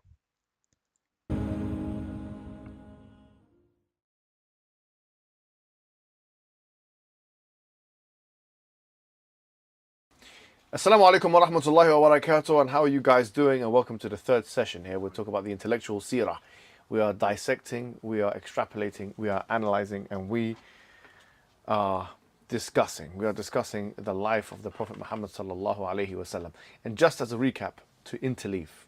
In pedagogy and andragogy, they refer to this process as interleaving. Interleaving is connecting the end of one session with the beginning of the next. Just a quick one now. In the first and second sessions we spoke about, what's the first session we spoke about? What did we speak about in the first session? The historicity. Yes, the historicity of the Prophet Muhammad sallallahu alaihi wasallam, or the existence of the Prophet. To different religions and sources and. Okay, so give me some sources from the top of your head without looking at notes. What are some of the sources, generally speaking, that one can invoke to prove the existence of the Prophet Muhammad sallallahu alaihi wasallam? Coins. Birmingham manuscript. Okay, yeah. So you got the Birmingham manuscript. What is that? It's a manuscript dating back to, I think, was it like 20, 30 years after the Prophet ﷺ? Well, it was during the time of the Prophet Muhammad It was ﷺ, 568 to, I think it was 665, something like that. And when did we say the Prophet ﷺ died? 11 AD. 11 AD. Yeah, and which is what? 632. 632. Excellent. So this is within the time of the Prophet Muhammad ﷺ. It's a good thing. But what about things from non-Muslim sources, non-Arabic sources? The Maryam Also, we talked about Kathisma Church, and that particular church was very unique and it had shrines and stuff like that, the Marianne shrines and stuff like that. And that information, according to Stephen Shoemaker, he himself is like an Orientalist, effectively, of the New Age, it's unthinkable, he says, that could have been something the Prophet Muhammad or even the Christians of the time. He says even the Christians of the time could have known that information. And it's the story of Mary in the Quran, very similar to the liturgical practices of the people in that church at the time. And it had the story of, you know, the palm trees and these kind of thing, when where Maryam alayhi salam shook the palm tree and the dates came down and these things, and some aspects of that particular narrative. And even Ya Ukhta Harun in the Quran, where it says, "O sister of Harun," even that is in some of the liturgical practices. That's one thing. But let's go back straight before. So the Prophet ﷺ died 632. In the period that came after, 636, 640 and 660, those particular dates were covered. What were some of the sources that we spoke about? Some Roman sources. One was about the Battle of Yarmouk, I think. Yes. And do you know what year that was? What year? 636? 636. So that's how many years after the Prophet ﷺ's death? 4. 4 years. And do you know what the name of the source is? No. No, not yet. Not yet. That's 660. That is the fragments of the Arab conquests. The fragments of the Arab conquests, 636. Then you had 640, Thomas whom? No. Aquinas is much later. Way later. Sorry. Yeah, so this we're talking about Thomas the Presbyter, 640, and he also had an account. All of these people mention the Prophet Muhammad's name by name. They mention him by name, and he went into a little bit more depth. He was also talking about a battle. And then you had Simon of Cyrene, not Simon of Cyrene. What's his name again? Who's got it on the notes on 660? Simon of Cyrene is a completely different character. Well, we had a source in 660 which talks extensively about the Prophet Muhammad's his mission, that he was a preacher, that he was Sebius, this particular source, and he had a written account of the Prophet ﷺ, of his aspects of his premiership or his prophethood. So these are just 3 examples. So that's the existence of the Prophet, for example. So you'd be able to speak with someone who's a non-Muslim and explain the existence of the Prophet ﷺ through these sources. Then we spoke about virtue in the second session, and we spoke about the beauty and what it means. What are some of the things we spoke about in terms of beauty? What 2 views are there, broadly speaking? The objectivist and subjectivist. Yeah, so we spoke about the objectivist view, which holds that beauty is objective, right? Who believes in that? Yep. Oh, as in, I thought you were talking about, you raise your hands. Yeah, like Aristotle mentioned Aristotle, it. Plato, the Renaissance thinkers. And then subjectivists like David Hume, for example, Immanuel Kant, took a more subjectivist understanding of beauty. We applied this, and those who are objectivists said that beauty is more symmetrical, it's more proportional, etc. And then we spoke about virtue, we spoke about the physical characteristics of the Prophet, very much matching some of these things, for example, symmetry, proportionality, etc. And then we moved to the virtue of the Prophet Muhammad, the beauty in character of the Prophet Muhammad sallallahu alaihi wasallam. Now we're going to the third session, which is some of the aspects of pre-Islamic Arabia. Now, usually in the Seerah, this is people, actually, Ibn Ishaq or Ibn Hisham and others spend quite a long time on this, actually. We're not going to be spending as much time on this, only because really the amount of Sahih Hadiths, authentic narrations related to these kind of things, is scanty, it's scarce, it's not that much. You'll be surprised. However, having said that, the purpose, if you like, the objective of this particular session is that we can get the intellectual aspect out of this. So what is the intellectual aspect? The arguments that we can make from some of the narratives that relate to Islam in particular. So one of the narratives is the following. We believe as Muslim people that Islam is the religion of submission. That you had Abraham, Moses, Jesus, and Muhammad sallallahu alaihi wasallam. And that Muhammad sallallahu alaihi wasallam came from the lineage of Abraham through Ishmael. That's the narrative of Islam. Now that narrative, where there's Abraham, there's Ismail, there's a lineage, and then there's Prophet Muhammad sallallahu alaihi wasallam, that particular narrative is rejected by Jews and Christians. Because if it wasn't rejected, they would be Muslims, effectively. I mean, it's a straightforward thing, but it's rejected.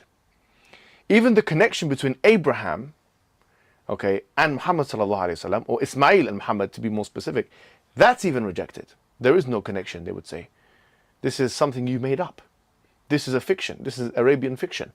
This is a mythology. This is a legend. So what we do then is we defend our position. Or in fact, we make our own argument. The first thing I want to show you is in fact something in the Bible. So we're starting off this session by reading from the Bible. And this is what the Bible says in Genesis chapter 21 verses 8 to 20. The child grew and was weaned on the day Isaac was weaned. Abraham held a great feast, but Sarah saw the son whom Hagar, the Egyptian, had born to Abraham was mocking. And she said to Abraham, get rid of that slave woman and her son, for that woman's son will never share in the inheritance of my son Isaac. The matter distressed Abraham greatly because it concerned his son. But God said to him, do not be so distressed about the boy and your slave woman. Listen to whatever Sarah tells you, because it is through Isaac that your offspring will be reckoned. Of course, here you can see, you can argue, I mean, we can make this argument, the Jewish influence. I mean, this is the same book that talks about Ishmael being like a wild donkey, effectively. They're very, very, if you look at the Old Testament, you'll find like a lot of anti kind of, anyone who's not Jewish remarks, you'll find that there. And this is God telling Abraham, the patriarch, no, listen to your wife, forget about this, leave that slave woman alone, listen to your wife. Because, you know, she comes from the healthy progeny where Isaac will be, and of course the Jewish, the lost sheep of Israel, were going to be. So you've got to listen to that one, forget about this one. You can see the distortion in there already. But of course, that's something we can discuss another time. I'll make the son of the slave into a nation also. Oh, well, how convenient. Okay, so he's telling out all of this, right? Because he is your offspring. Early the next morning, Abraham took some food and a skin of water and gave them to Hagar. She set them on her shoulders and she sent her off with the boy. She went on her way and wandered in the desert of Beersheba. Okay, now we'll come to a second. Verse 15. When the water in the skin was gone, she put the boy under one of the bushes. She went off and sat down about a bow shot away, for she thought, I cannot watch the boy die. Now here you can see the continuities between the Islamic narrative and the biblical narrative. Now here is, you can see, very close here, right? And she sat there, she began to sob. God heard the boy crying. And the angel of God called to Hagar from the heaven and said to her, what is the matter, Hagar? Do not be afraid. God has heard the boy crying as he lied there. Lift up the boy and take him by the hand, for I will make him into a great nation. Then God opened her eyes, and she saw a well of water. So she went and filled the skin with water and gave the boy a drink. God was with the boy, and he grew up. He lived in the desert and became an archer. While he was living in the desert of Paran, his mother got a wife for him in Egypt. Now, we've already covered this, but just to remind you, the Palestinian Talmud, which is authoritative for Jewish people, states the following. That the Paran, we've read this before, but just to get to the point, the oracle concerning Arabia. And we've discussed in previous lessons how Paran is talking about Arabia, if you remember that. We spoke about the connection there. So what do we have here? We have Ismail, according to the Bible, not according to the Quran, not according to the Islamic sources.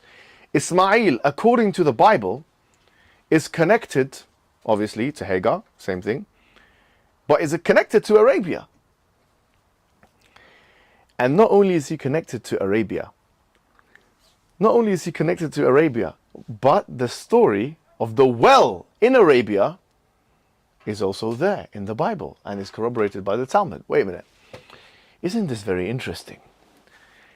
I find this interesting for many reasons. Number one, you cannot make a well. Like, geologically speaking, you need what you call an aquifer. Like you have, for example, a certain floor, you can have desert, and then up below that you have something called an aquifer. Now this aquifer is basically where the water is, and sometimes it's steep and sometimes you have to dig it and so on. But you can't invent that. That's a geological reality. Now, if that is a geological reality, let's see where this well is. So we'll continue reading.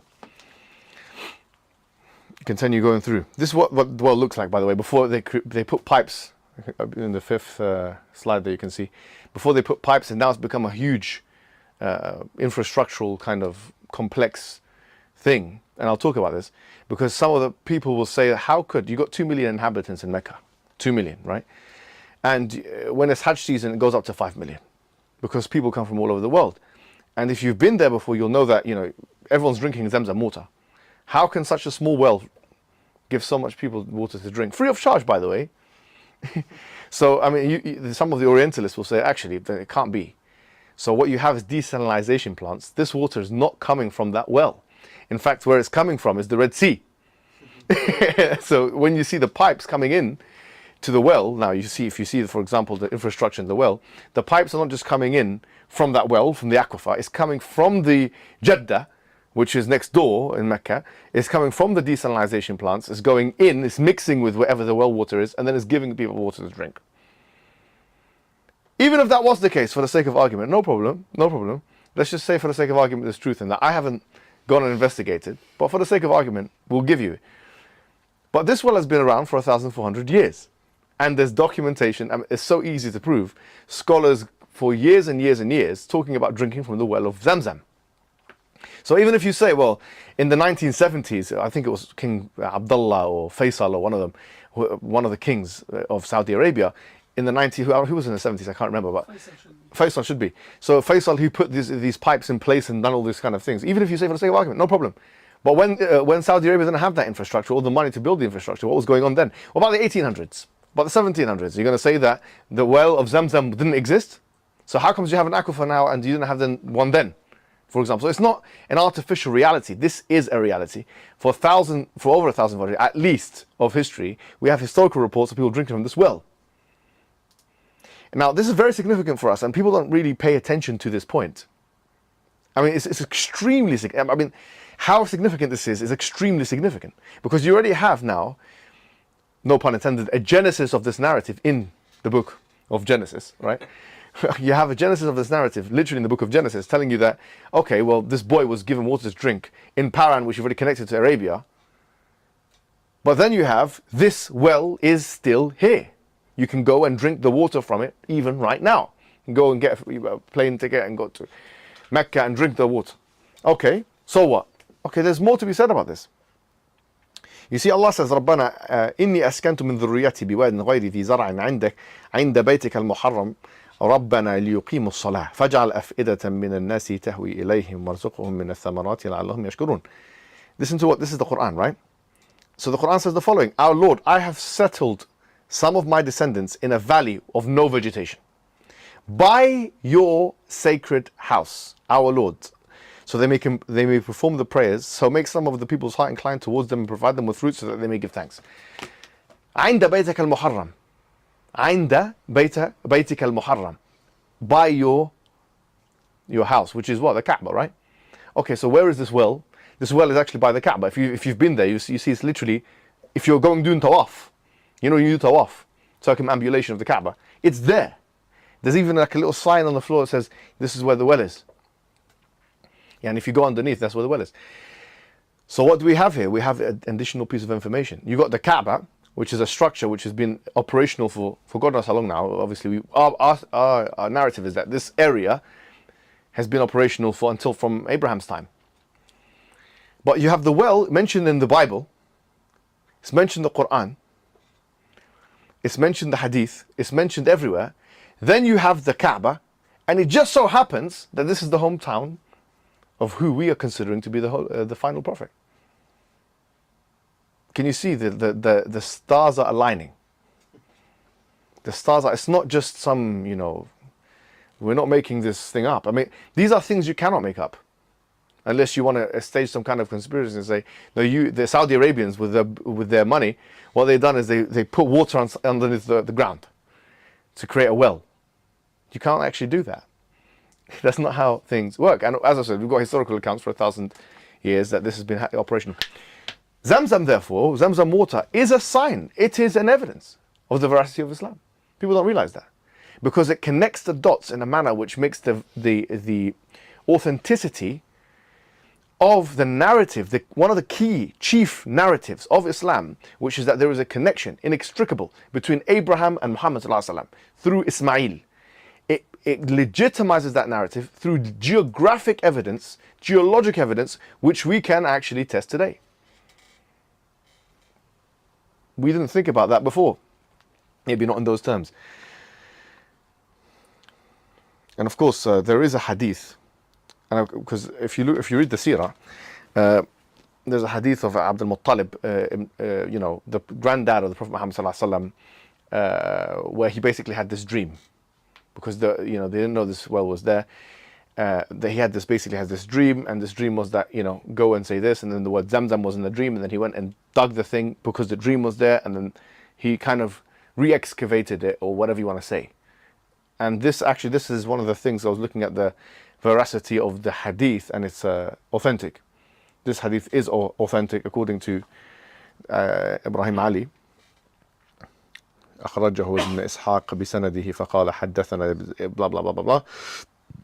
He says it's mentioned in the book, because we are trying to maintain the integrity of and authenticity of hadiths when we're going, because a lot of these hadiths are not actually, you'd be surprised, going through the Seerah, so many of them are not actually authentic. So, and we already discussed the desalinization plants, mix water, monetary arguments, although the water is free actually. I mean, some say they're doing this so Saudi Arabia can get money. I don't know why Saudi Arabia were trying to make money but give it for free. Maybe they should have put some money next, because people would buy this thing. I mean, they could, but they don't. To be fair, and this is something which people can say whatever, but that Paran is not Arabia, but we've already discussed all the references with that. There's no connection between Prophet Muhammad and Ismail, which there is, because in the Bible itself it says that Ismail is from the son of Kedar, and tells you, it locates him at Arabia and all those kind of things. So even from a biblical perspective, they know that Ismail is an Arab. They know that. The biblical scholars know that he was.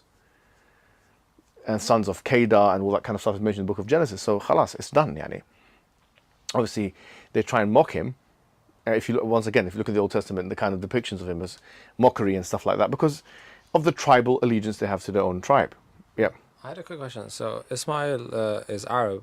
Does that make Ibrahim alayhi salam? What does that make him? He wasn't Arab, because the thing is, the Arabic language, really, the formation of the Arabic language, most linguists will say the following. Most linguists will say that there is something called a Proto-Semitic language. In Arabic, it's called al-Lugha as-Simawiyya al-Umm. Yeah, so these are all of the, like Hebrew, Arabic, Aramaic, all of these kind of languages, they go back to one common ancestor, effectively, this is what they say.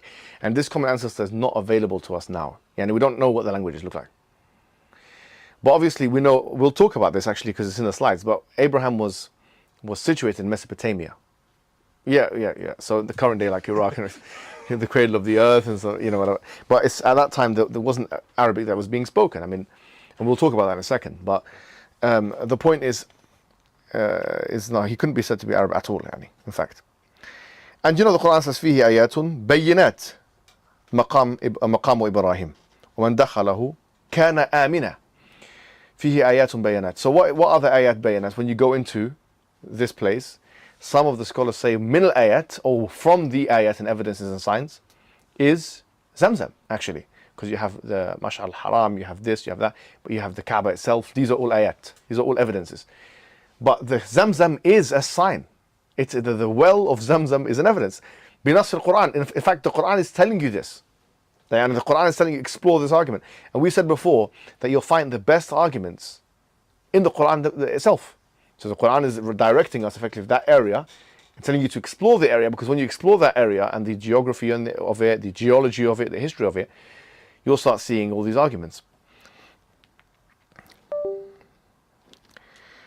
And but then the question is, I mean, obviously we spoke about the historicity of David, we spoke about the historicity of Solomon, if you remember. Do you remember that? Remember we spoke about the historicity of David? Does anyone remember the kind of the stele that changed the game in terms of that? Yeah, the tablet. Yeah, what's the name of that tablet or stele? The tell Dan stele, Oh, right? tell Dan, yeah. Tell us more. What did it do? We said there was. You mentioned There was one language. No, this is different. This is that you're probably thinking about the Rosetta Stone or something. it mentioned the House of David. Yes, In the tablet. House of David and stuff, and that's where people change their minds. Even Israel thinkers always said that there's two schools of thought: the minimalists and the maximalists in secular academics and stuff like that. And the minimalists, they had a very staunch view when it comes to these kind of things. And then when that stele came to light, they changed their mind because it was actually, how could this be? It's inexplicable. Why is David there? And it's dated. Actually, we'll come to the date in a second. But actually, when it comes to Abraham, though there isn't any direct evidence of his existence. I mean, there isn't, because it's so far away. We're talking about 3.5 to 4,000 years. And I'll tell you how I came to that formulation here. About 3.5, we're talking about when did Abraham exist? If we're talking, Jesus existed, for the sake of argument, they say he died, but we say he disappeared. Let's say, Allah. But رفع الله إليه. When was about 35 AD. AD, so we're talking about good 2,000 years ago, effectively 2,000 years ago. Jesus about 2,000 years ago, 1,190 years, something like that, yeah? That's Jesus. Moses is, I don't know, add another 1,000 years to that or something, and we'll come to exactly the dates. I've got them written down. But he's at the time of, let's say, Ramses II, they say, right?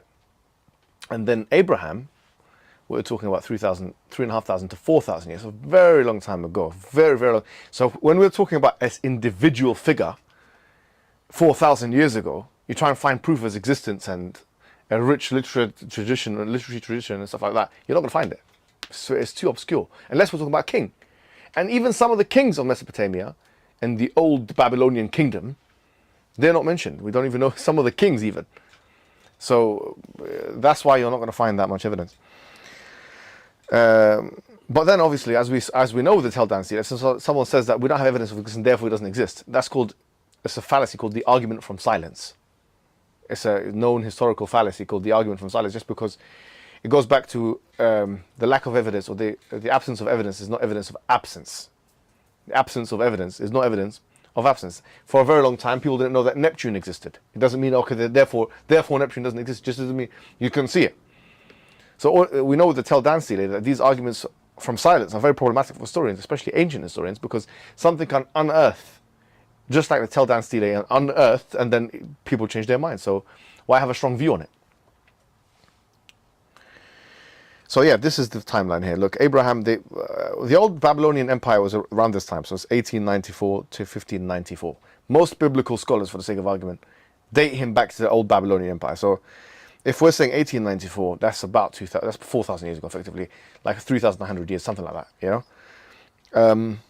Ramses II is 1303 to 1213. So you can see there's about 600 years between them, you know, give or take, 300 to 600 years, something like that, yeah?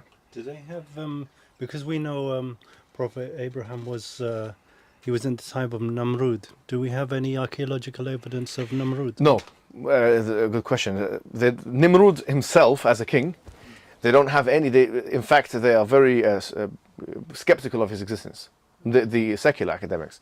But some of them have said it could be this king, it could be that king, and so it's not conclusive. But Nimrud himself, the name doesn't appear in the king lists. That's what they would say at the moment. That's what I was just saying. Some of the kings don't actually, the king lists are not decisive. That could be like a pharaoh title, Namrud. Could be a title, yes. Yeah, because pharaoh is Ramses Thani, the Fara'ina, series of pharaoh.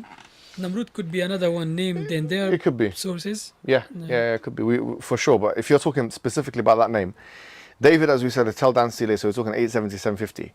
So as you can see there's a good 300-400 years between them, more than that actually. Do the math. I don't know what the math is. And then once again, like 700 years from Jesus to from David to Jesus, as you can see. And then look, 600 years from Jesus to Muhammad sallallahu alaihi wasallam. It's not, it's not like we're saying that these are the only prophets. Of course, we believe there's a tradition that says 124,000 prophets.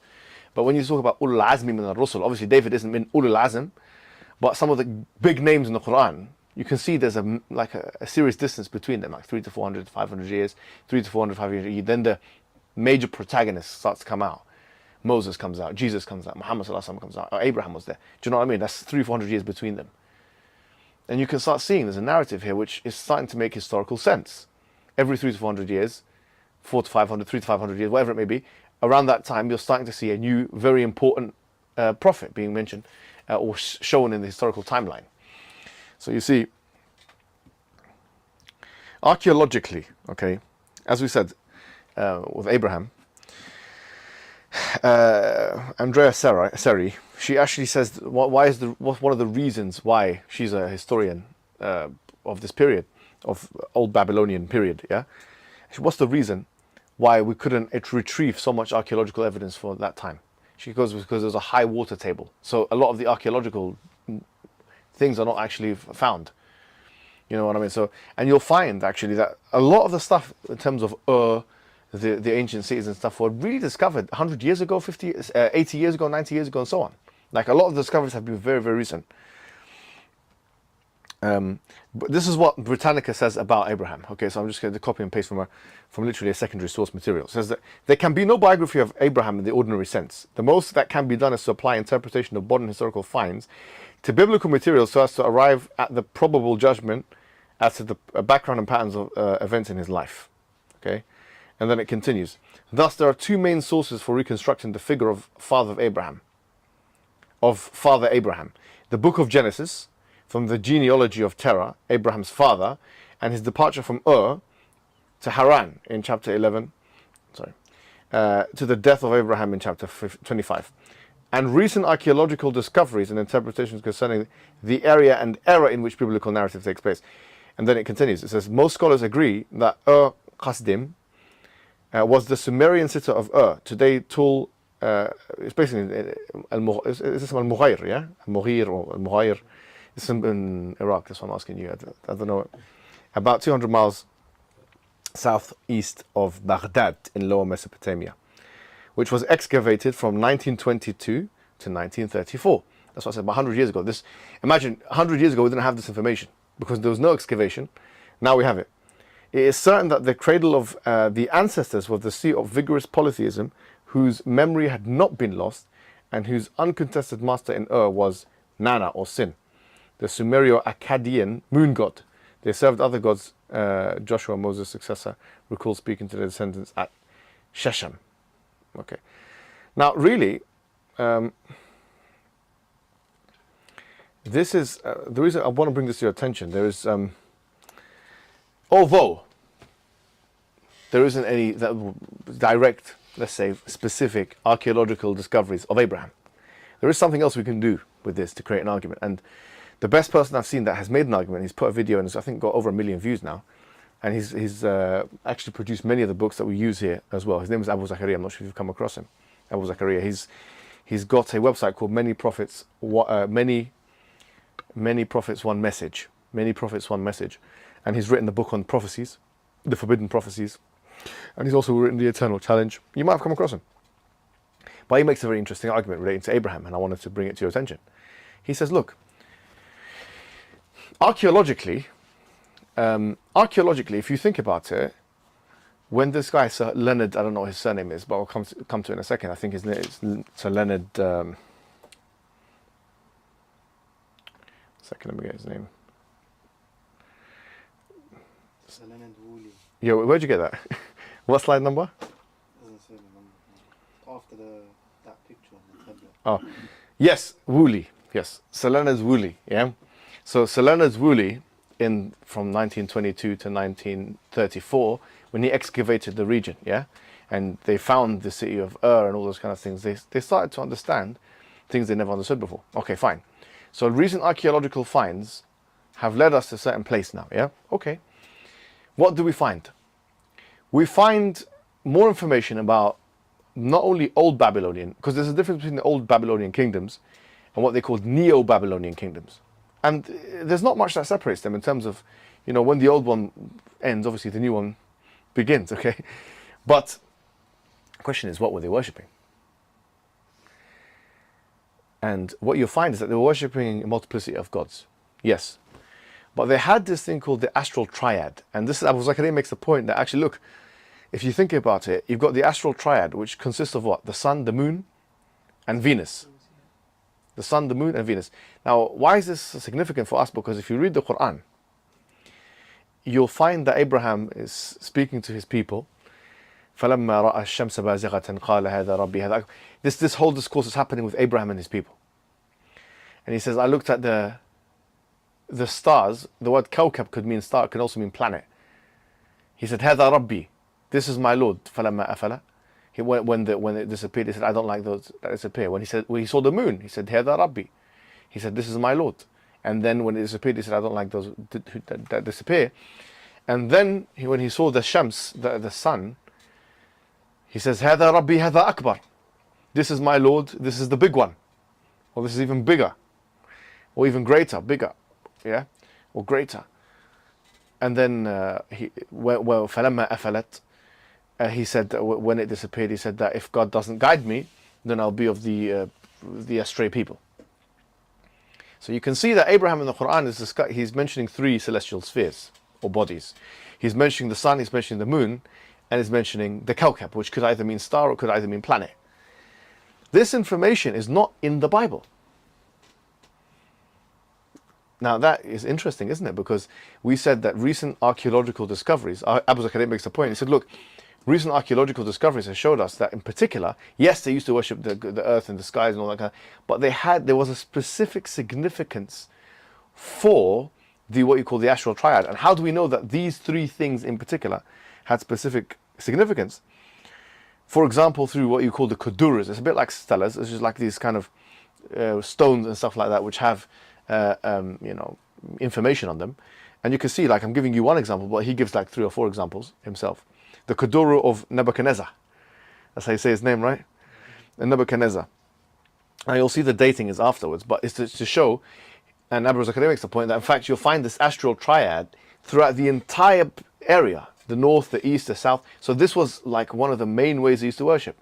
The sun, the moon, and Venus. These are the 3 things they used to worship. Now the Quran talks about Shams, Qamar, Kawkab. Literally, sun, moon, but this was not in the Bible. So where did this information come from? It's a very interesting and powerful argument. It's not in the Bible. Someone can argue, well, it's might not in the Bible, but what about if you look at the book of Joshua, chapter 24, verse number 2? Well, if you look at the book, which is the closest reference you'll ever find in the Bible, it only mentions vaguely other gods, that they worship other gods. But it doesn't tell you what other gods are. And if you look at the Talmud, it does mention some of these things, but not in the context that the astral triad, all 3 of them in that way is not mentioned anywhere. And we now have ways to verify that through using AI and all that kind of thing, which we've tried and used and stuff like that. So Abu Zakaria has done a fantastic job in making this argument. Because although there's scanty archaeological evidence for the existence of Abraham, the context is captured in the Quran in a way that couldn't have been done otherwise, because actually this language was a dead language and the archaeological finds were not there. So now, what do we expect? We have the Prophet Muhammad ﷺ, we already explained, discussing the intricacies of what's going on in Egypt, in the Hyksos dynasty, discussing the intricacies of what's going on in ancient Babylon, in the old Babylonian kingdom, discussing the intricacies of what they used to worship in the old Babylonian kingdom, discussing the intricacies, the fact that, for sake of argument, Egyptian people used to worship other gods is not even mentioned in the Bible. أتذر موسى ليفسد في الأرض ويذرك وآلهتك. The Quran says, are you leaving Moses to wreak havoc on the earth, and he leaves you? أتذر موسى وقومه ليفسدوا في الأرض ويذرك وآلهتك, and his people, and that they will leave you and your gods. So that the Egyptians used to worship other gods as well. That Pharaoh says, أنا ربكم الأعلى, I'm your Lord. All of this stuff is not in the Bible, by the way. So how could it be that this stuff is not in the Bible, but the very detailed stuff which is not in the Bible about the history of the ancient peoples, which it took years and years for us to find this out, is detailed in the Quran in very concise phraseology. And all the sources are there. And you can read more how he done it. Which book is it? He does it in this. I've sent the article there, and I don't know if he put this in the book. Oh. Yeah, there's an article there, but on Islam 21c, he fleshes out the argument. Having said this, so we spoke about Abraham. We spoke about the connection of Abraham and Ismail and Muhammad sallallahu alaihi wasallam. We spoke about the Zamzam. We spoke about Abraham's discussion of Abraham, some discussion of Abraham in the Quran, Hajar, all of this kind of stuff. Now there's more to be said, because right now we know that before we speak about the Seerah of the Prophet Muhammad sallallahu alaihi wasallam, we use what the writers of the Seerahs have actually usually done is to give us like a brief background of what happened before his birth. So, for example, if you read Ibn Hisham or Ibn Ishaq or Ibn Hisham or Ibn Ishaq through Ibn Hisham, they mention certain figures, and I'll tell you who they are in brief, and I'll tell you what evidence we have of their existence, because I've done the research.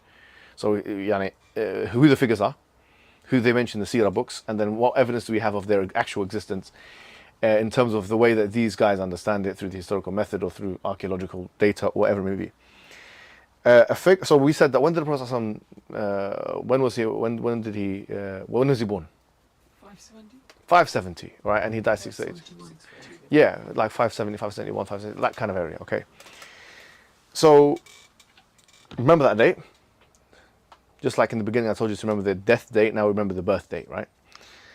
And before that, we had different kingdoms around the area, around the Arabian area, around what is present day Ethiopia and Eritrea, what was then called Abyssinia. You had different kingdoms. One of the kingdoms was called the Himyarite Kingdom, okay? And there was an individual called Abu Karib Tiban Asad, okay, and who was a Jewish convert to Judaism, okay? He reigned from 110 to 525 BCE. Oh, sorry, not he reigned. The kingdom, they couldn't have, no way. But the kingdom was there for that time, from 110 to 525 BCE. And he was one of the people that reigned in that time. We have some evidence of his existence, okay? For example, but I haven't looked at the primary source evidences in depth in this one. But I looked at some of the secondary source evidence. There's a book of history of, it's called the Book of History of the Jews from the Roman Empire to the medieval period by Simon Dubner in 1968. And he discussed it. And there's something called CSAI, the Corpus of South Arabian Inscriptions. The corpus is basically this, you can go online and find it, because it's blown up recently, what you call Nakushat. Literally the inscriptions that are put on the, especially in South Arabia and stuff like that. They've digitized a lot of them and stuff like that. And a lot of the descriptions actually you have inscriptions of another individual. For example, this one keeps coming up in the Seerah, called Dhul Nawaz. I'm not sure if you've heard of him or seen him, but he's also a Jewish king, okay? His actual name is Yusuf. And he reigned in that period from 517 to 527 AD. And he was of the Himyar dynasty. So we're looking at the individuals that reigned before the Prophet Muhammad ﷺ was alive, just to give you a bit of a taste of what was going on there. And there are inscriptions of him. So I looked at some of them, I saw them. Some of the inscriptions of his existence written in different languages. Not Arabic, obviously, at this time. It wasn't Arabic, I think it was... I have to look at what language they were using with the inscriptions. But what's really interesting is, of course, we've heard the story of the elephant. Okay? And this is usually where a lot of the Seerah books start. Some of them start here, like really, because that was when the Prophet ﷺ was born, according to the majority opinion. That we call it Amul Fil, or when he was born, the year of the elephant. So the question is, this Abraha that we keep hearing of, is there anything to prove that he existed?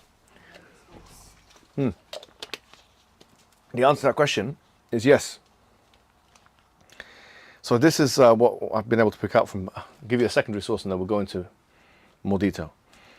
Abraha, I'm going to read this from Britannica, okay, as the secondary source, and then I'm going to more primary sources. Abraha, also spelled Abraha, flourished 6th century AD, Ethiopian Christian viceroy. He wasn't actually the king at the time. He was just in charge of one particular area. By the way, Abraha was viceroy to the Principality of Saba. This should be, is it Saba? I don't know. In Yemen, for the Christian emperors of Ethiopia. A zealous Christian himself, he is said to have built a great church. They say he is said because it's actually this. A lot of it is based on Islamic tradition. He is said to have built a great church. Yeah. At Sana'a. Sana'a, as you know, is in Yemen. Yeah. To have repaired the principal irrigation dam at the Sabian capital. I think it's Ma'rib.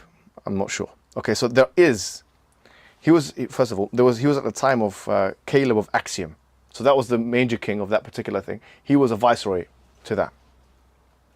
And this is, a coin depicting that particular king, and with some sources of his existence as well. Now, he was part of what we call the Aksum Empire.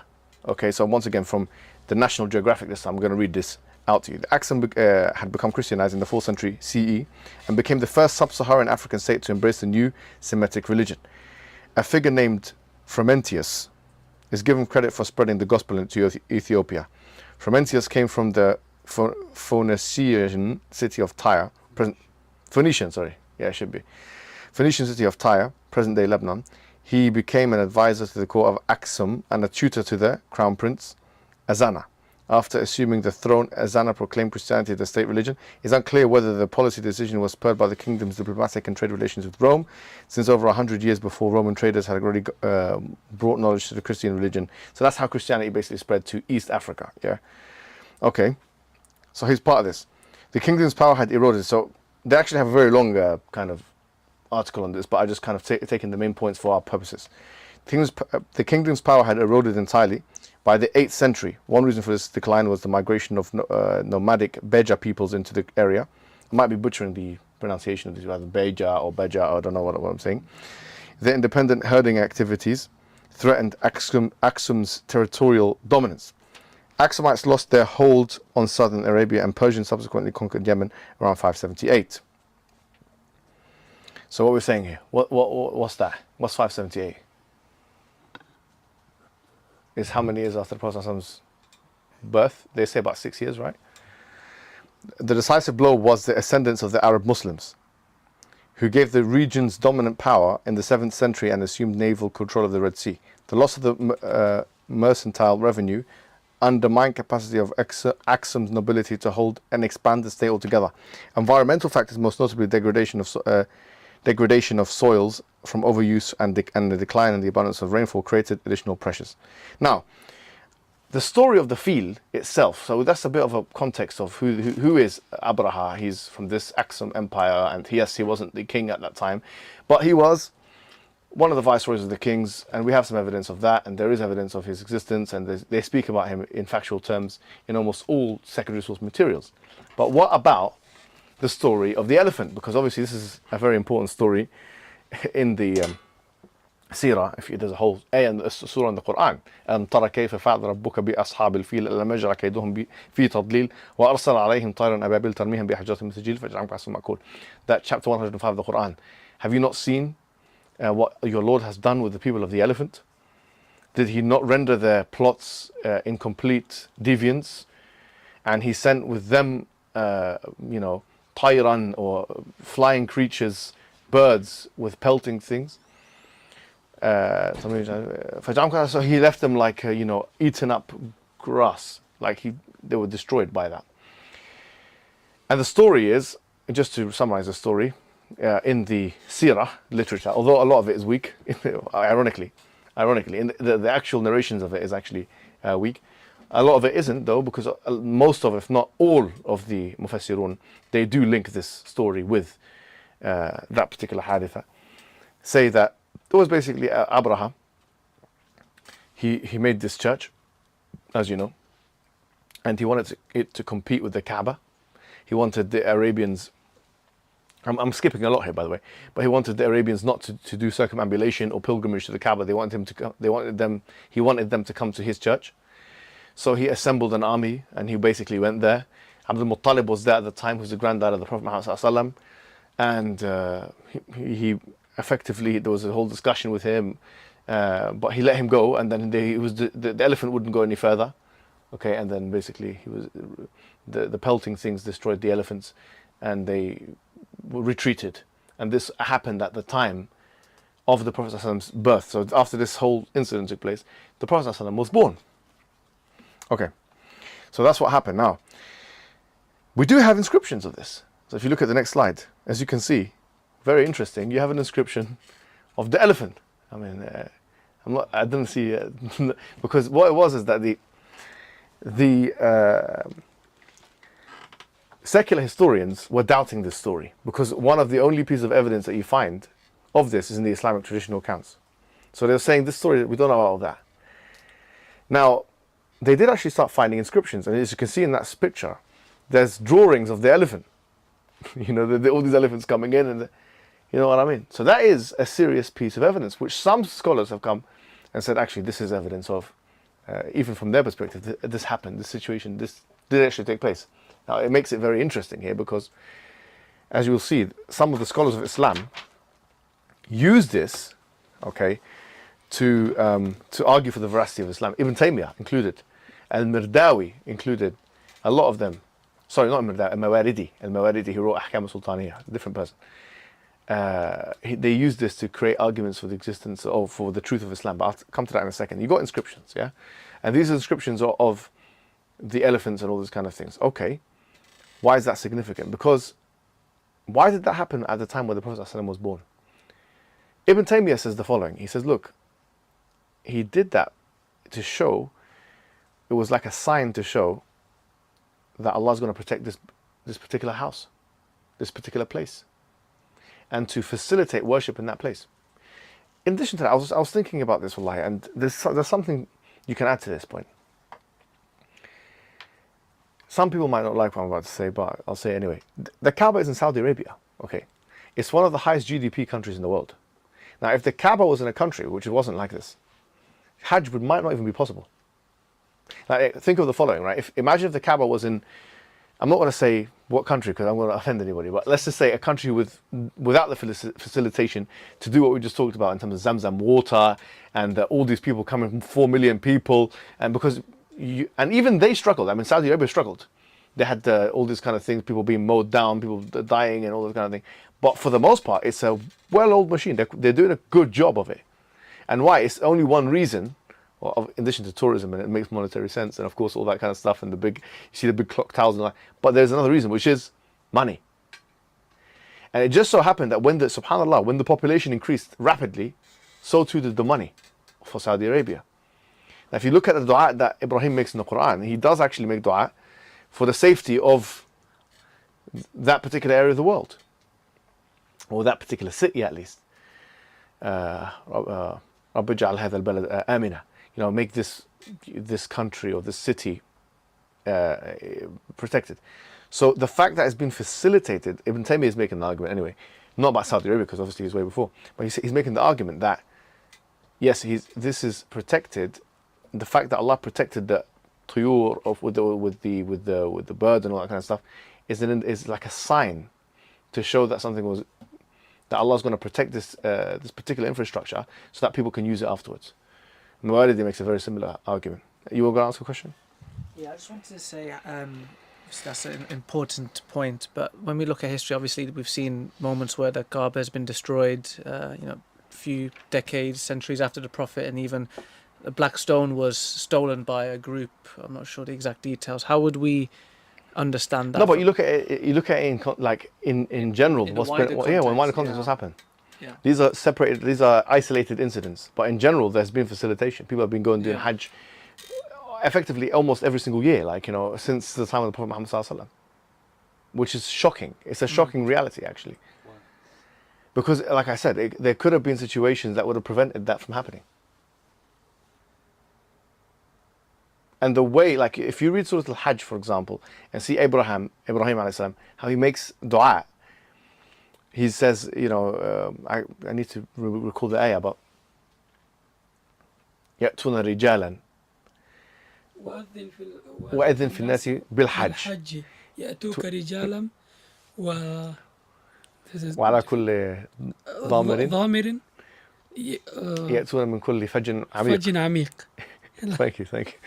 So basically, it says, and Abraham, أذن في الناس بالحج. أذن في الناس بالحج, which is that, and make adhan, literally call the people to come to Hajj. Announce the Hajj will come. Yeah, أذن from adhan, right? But then it's an announcement. يأتون رجالا. Yeah, they're going to come as on their feet, effectively. They're going to come on their feet. وعلى كل ضامر, they'll come with every lean camel. يأتون من كل فج عميق.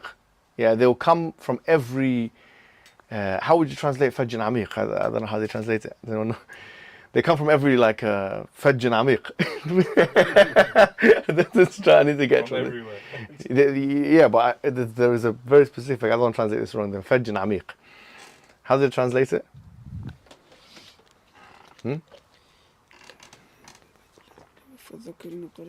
على كل ضامر يأتون من كل فج عميق. You find an English version. You know, ask anyone. What's the translation of this? Okay, Fajj Amiq. But anyway, the point is that this is a manifestation of the dua of Abraham. And proclaim to mankind. Yes, thanks. The Hajj pilgrimage. They will come to you on feet and on every lean camel. They will come from every deep and distant, wide mountain highway to perform Hajj. You see, there you have it. They'll come from a deep distant highway. See, they needed a translation for this one. Deep distant highway to perform Hajj. Yani, here you have Abraham. وَأَذِّن فِي النَّاسِ بِالْحَجِّ. They'll come from everywhere. And imagine he's at a time, even the Bible tells us that he was in a desert, middle of nowhere. Why are they come from everywhere? Literally now people go for Hajj everywhere. Hajj itself is an evidence for the veracity of Islam. Think about it. They come from everywhere to perform Hajj. So you see. Islam had the argument that how could this happen? Yeah. So Allah said, you do this and Exactly. leave the rest of the No, job but for then me. so what I'm trying to say to you is that look at all the dua of Abraham being manifested. Do you know what I mean? Like the safety of that particular city. Effectively, it's been quite safe. I don't know if in the history of, and I shouldn't maybe, I'm going to say, astaghfirullah, jinx, this is, we don't believe in that. But I was going to say, but like Mecca hasn't really been embroiled in that many wars, like as a city. 50 years ago something happened. It was a killing and... Alright guys, we'll call it there for part 3 of the Seerah for today.